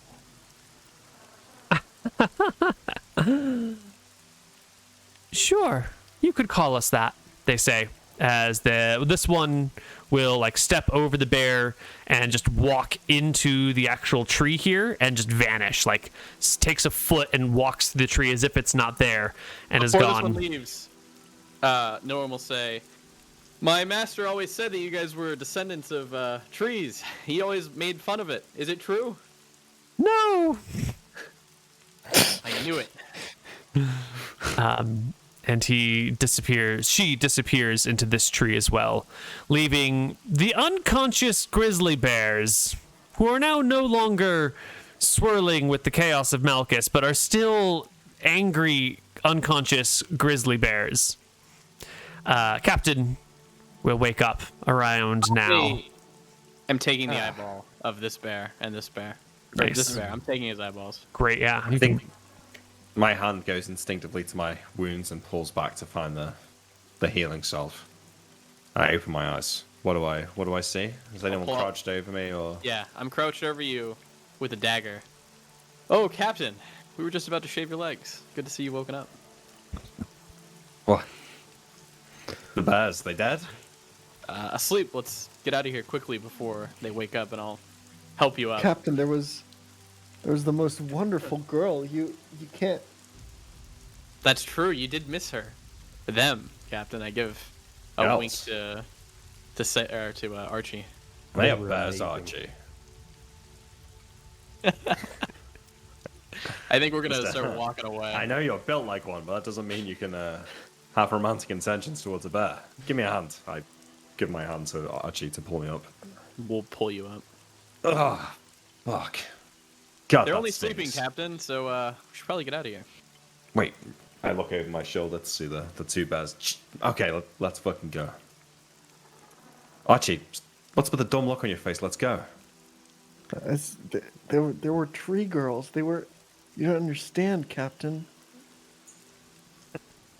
Archie, wake the fuck up. I slap him across the face. Come on. Normal, Sorry. Oh, man. normal walk to the party. I must still be charmed from that cult that abducted me earlier. I'm sorry. I think I'm getting charmed by this new dryad cult, Archie. I'm right there with you. What happened tonight, by the way? I was sleeping quite peacefully. We've got some explaining to do here. And I start to walk back, hobbling to the boat. As Norm walks ahead from the party to the boat, he'll look up towards the sky. I guess the whirling pool or the storm, Swirling clouds above you. Mm-hmm. and he'll think to himself, "Message received loud and clear, Malchus." And he'll flick one of the eyeballs of the bear into his mouth, and he'll bite it. Jesus Christ. It'll pop in your mouth. Warm, juicy eyeball fluid filling your throat. Crunchy eyeball outsides. Kind of like octopus. And he gives a wink to the whirlpool, I guess. Or fried jellyfish is more what it's like. Yeah. And the rest of the party returns to the boat. You can spend the rest of the night in the boat under some makeshift shelters. The rain dissipates slowly over the evening. And we will take our last break and come back on the other side with some more Tides of Death. Hello, everybody, and welcome back to Tides of Death. Our players and characters can sleep the night away, waking up comfortably rested-ish the next morning, minus the bear wounds all over you. In the morning, I wake up and I think, man, that was a fucking wild dream. And then I try to stand up and my stomach hurts and my legs ache. And I realize that it wasn't a dream and I'm still like sort of bleeding.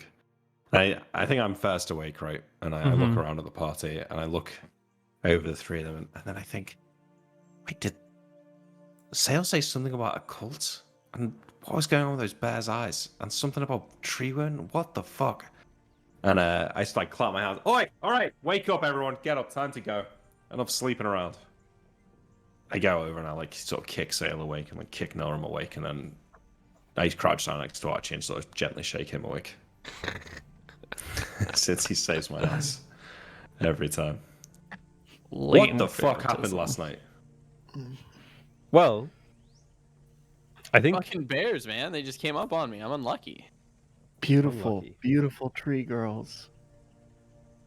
Archie Alright, was kidnapped by the cult that's on this island. Those people, those I townspeople, was kidnapped.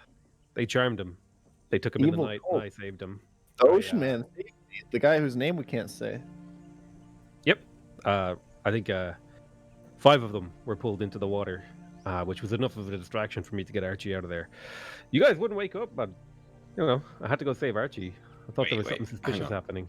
So some cult members from the village distracted Archie and tried to kidnap him.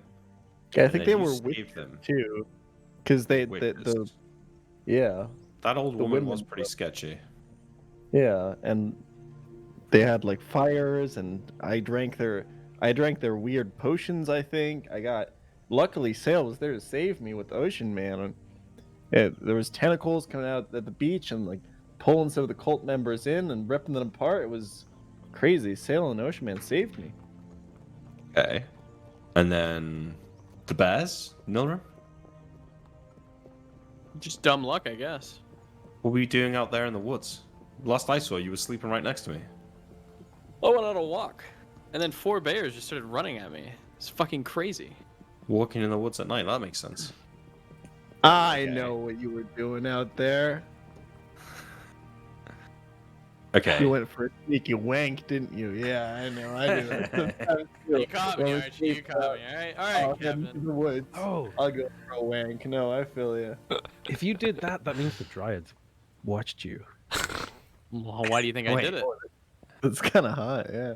So where did the dryads come from? And what the fuck is a dryad? They just walk through the trees. They're forest bitches, you know? They're hot.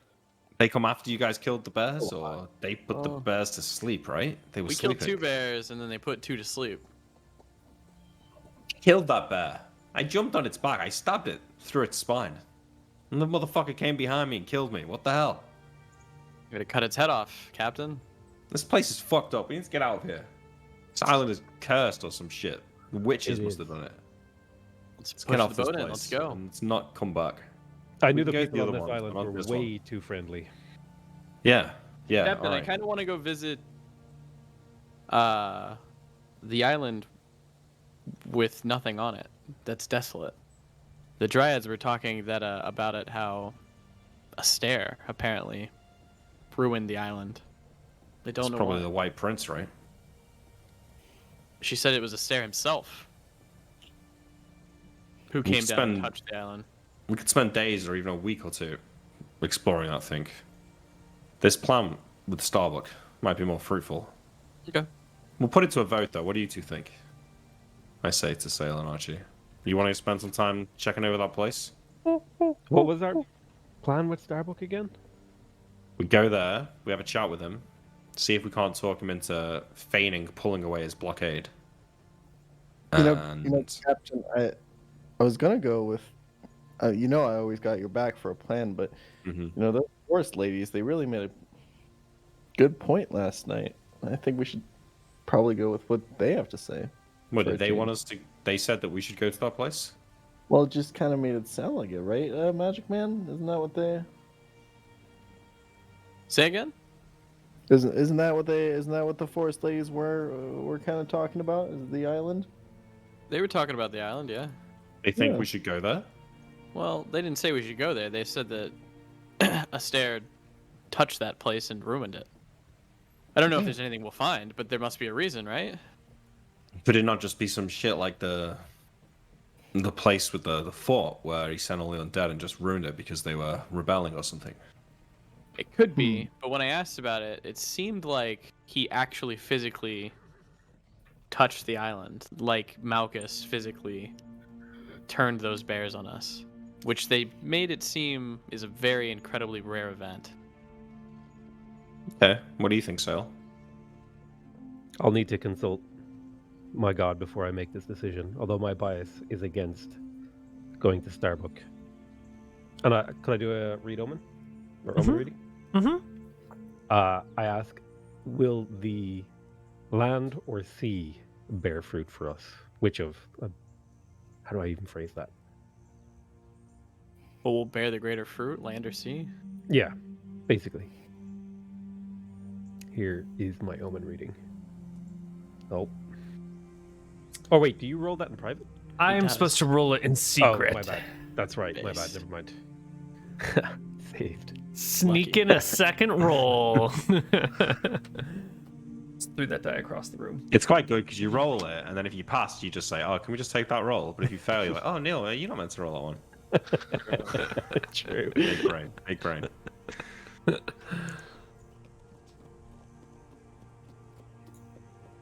No, because if I roll it, I always know what the answer is. Sure. Yeah.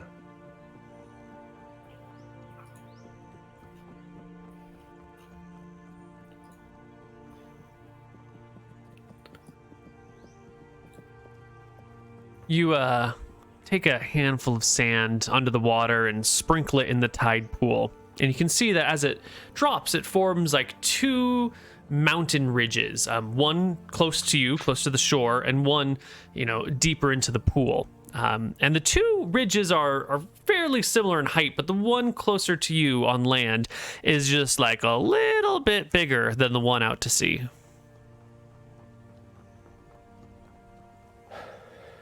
I'll return to the party, and I vote we go to the desolate island. All right. Yeah. All right. Let's do it. We'll check it out. I mean, with all the weird shit that's been happening in this place, maybe there's something to it. Might as well.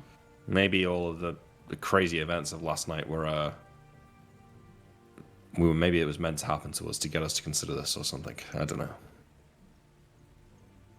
Fuck it.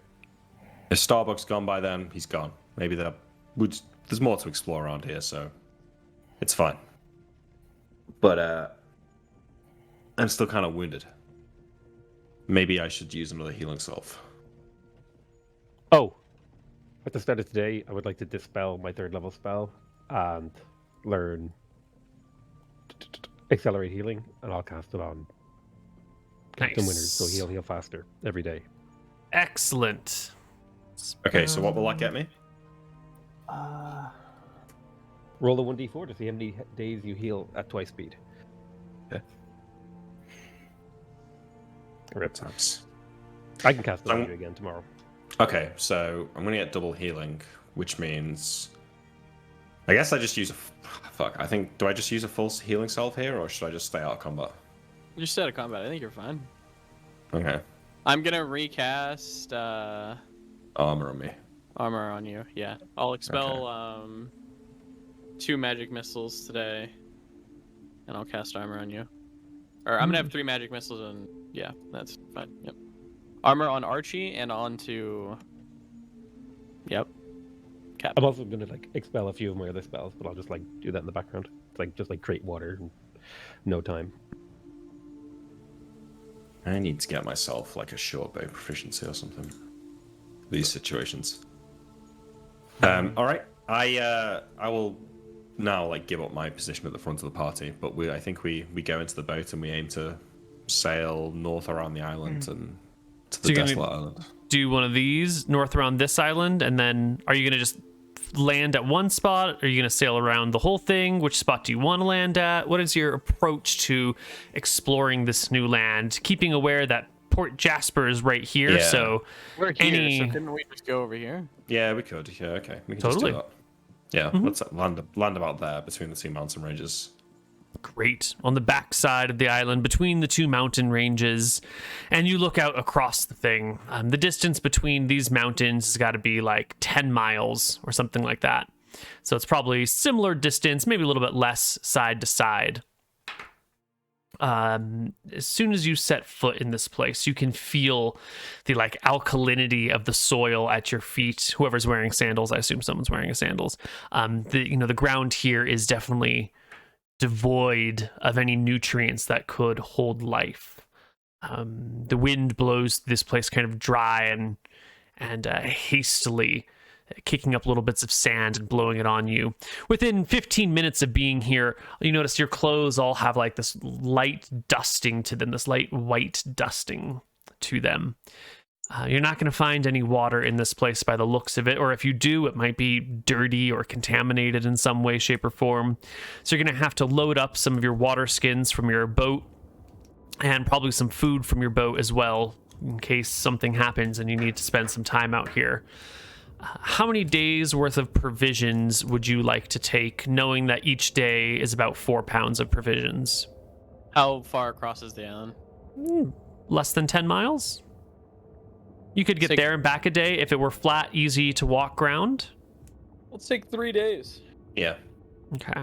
Everyone loads up with 12 pounds of gear and puts it in their bags and heads out across the area. You quickly leave the shore behind, and as soon as the sound of the crashing waves is in your rearview mirror, you feel like you've entered sort of another world situation. It's dry. It's unbearably dry for how close you are to the ocean. The wind picks up and sort of swirls and then dies and is very still and then rolls down off the mountains and whips across the plain here. It is a decent half-day hike to the edge of a dry lake bed.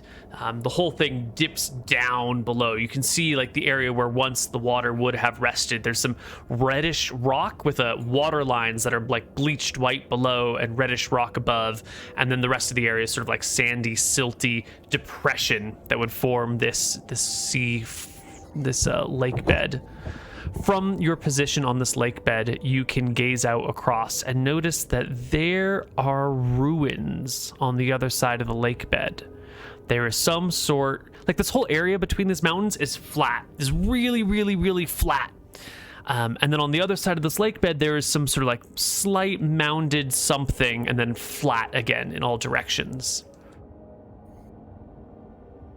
All right. Well, I think we go to the ruins, right? Do you walk across the depression of the dried lake bed, or do you take the time to walk all the way around it?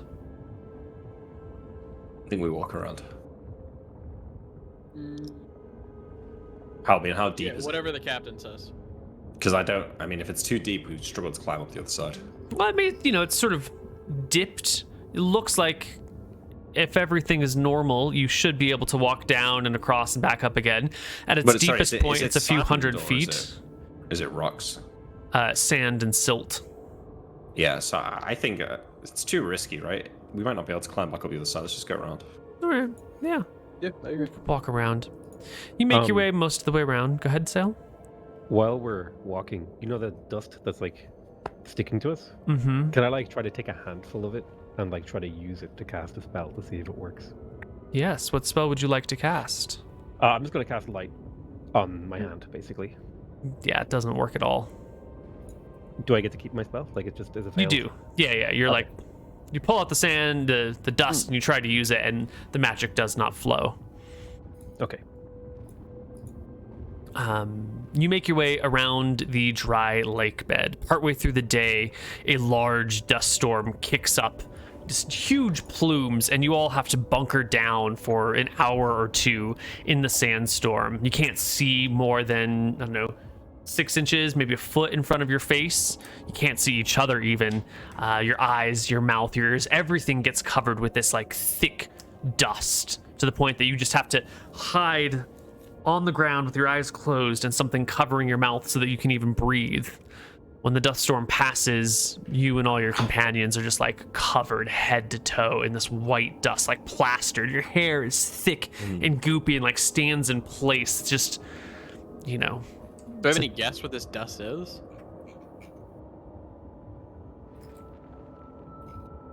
Maybe I'm curious just if it's a spell component.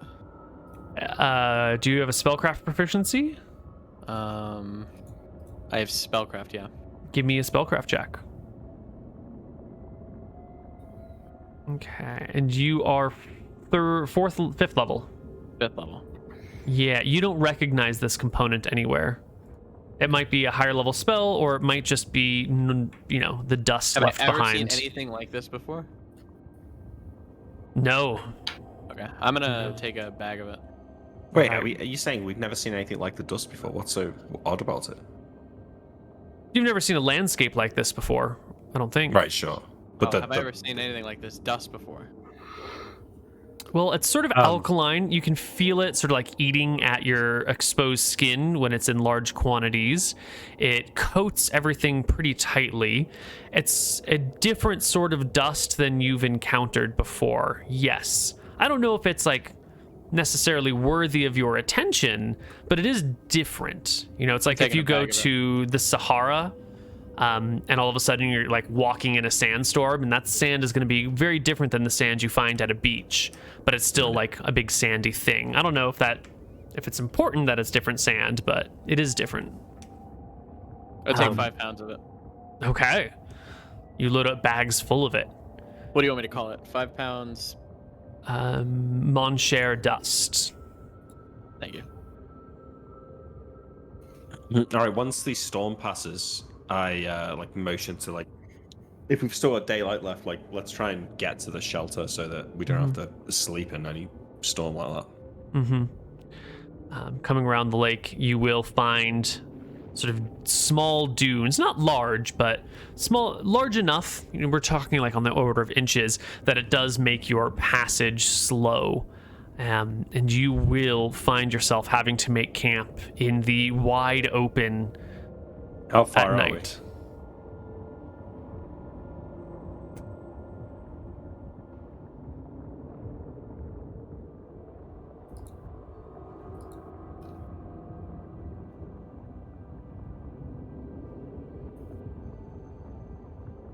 we? Have we got any more light spells we can cast? I still have it. Yep. Yeah, if we can maybe use a light spell, we might be able to make it there in the dark. It's another few miles to the place, but you're going at this slow rate because of the soft soil and sand underneath you that just eats up all your energy as you step. There's nothing to rebound with. It is 3 nights before the full moon, so it's pretty bright out. If you wanted to force march this into the night, you could do it. You've got the vision. There's nothing in the way to block the moonlight, nothing in the way to confuse your path.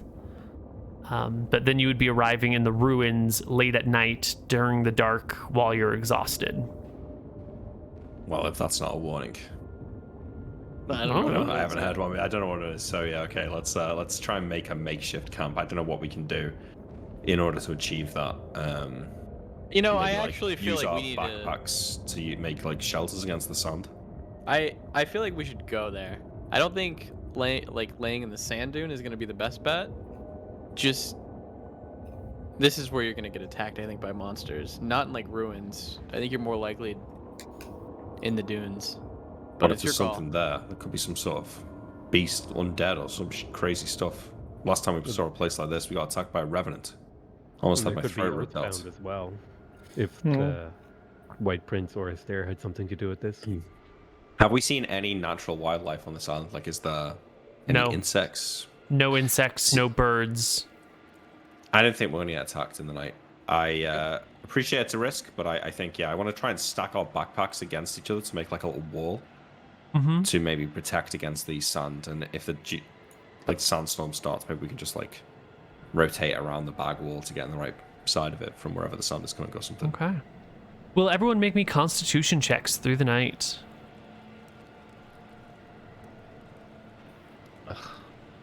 This con should have been 16, so it could have been a. I don't remember what it's called. An The other one. invoker. Yes. Those of you that fail will be at a -1 on your checks the next day. You wake up exhausted, dehydrated, your head is beginning to hurt, and you've got that mild headache that just stays with you the whole day. All your checks are at -1 while you're in this sort of worn out. Including attacks. Yes. Anytime you roll a d20, essentially. When I wake up and feel like shit, I'm going to use a full healing salve on myself. Just On 'cause your I feel open like wounds? Yeah, I just feel like you wake up feeling that bad. just going to do it. So I heal myself for 9. Yeah. Is You're- this is this the kind of fatigue that I could dispel with a spell? And would I know that? There's only one way to find out. He's expressing to you like exhaustion and tiredness, and you can see it in his eyes. If it's natural fatigue, you should be able to dispel it. If it's magical fatigue, probably not. Well, I say I didn't sleep all night. I'm exhausted. I'll cast Wind Column. Oh wait, no, actually, that might be useful in a sandstorm. To like, yeah, I'll get rid of protection from evil. I'll like Cast it into the void. Yeah, and then I'll take a dispel fatigue and then cast that on Captain Winters. Excellent. Captain Winters, you find your fatigue quickly slipping from you, and you are fine. No more penalties. Sail, this blessing is marvelous. I feel like I had a perfect night's sleep. It's like, well, Thank you. my god has our back. Would you like me to accelerate your healing again, Captain? Yeah, please. Did I heal 2 HP last night? Neil. Accelerated healing was cast on you. It was a long day of walking, but it wasn't particularly strenuous. Yeah, you can get 2 HP for last night. That's fine. Cool. All right, I'm almost full. Yeah, I'll give him another accelerate. All right, Captain. I just realized I'm damaged too. How much am I healing? You heal 1 a day. 1 a day. Mm-hmm. I'm going to 24. I should be fine. You got more health than me anyway. Nilram, did you refresh Archie's I armor? did. I refreshed both of them. Yeah. Great. Oh, it's a new day. Cool. I can get rid of that spell then. Thanks. Mm-hmm. We have 4 magic missiles now. Excellent. Okay. A couple hours later, you arrive at the ruins of a curtain wall that must have wrapped around a town once upon a time. You can see that the distance from this inlet here to the lake is not particularly far, and the wall stretches all the way from the lake to the inlet. It's maybe like a mile, so it's a good distance, but there's the ruins of a curtain wall here tossed down. The wall could have been, who knows, 30 feet high maybe in its heyday, and now it's just like a 10-foot high pile of rubble broken down, sometimes in your direction, sometimes in the other direction, sometimes just crushed and broken in both places. There are the barren layout of city streets before you, some sort of wheel or spoke shaped town once resided here. As you stand at the edge of the wall, looking into the threshold, or at the threshold of the wall, looking into the town, we will end our session for the day and come back next week inside the ruins of this unknown, desolate town. And that will wrap us up. So congratulations, everybody, for surviving everything today. We'll get you some experience next time you're back at base, resting and relaxing and recuperating. And before we go, we didn't really get to hear Nick's opinion on the dryads when they were there because he was unconscious. So can we get a little bit of thoughts from you, Captain Winters? In character or out of character? As you please, whichever. Well, I think like in character, it's the whole thing sounds so unbelievable that he's just not really sure what to make of it. And I think he's kind of going along with this plan to go to this island to just try and work out like what the hell happened, because between the cult, people being dragged down into the sea, magical bears appearing with the eyes of swirling red vortexes, and then dryads turning up and sleeping the bears, like what the hell? Like that, any one of those individual things happening would be massively noteworthy in the life of John Winters. Never mind like all 4 happening within one night. So it kind of just doesn't make any sense.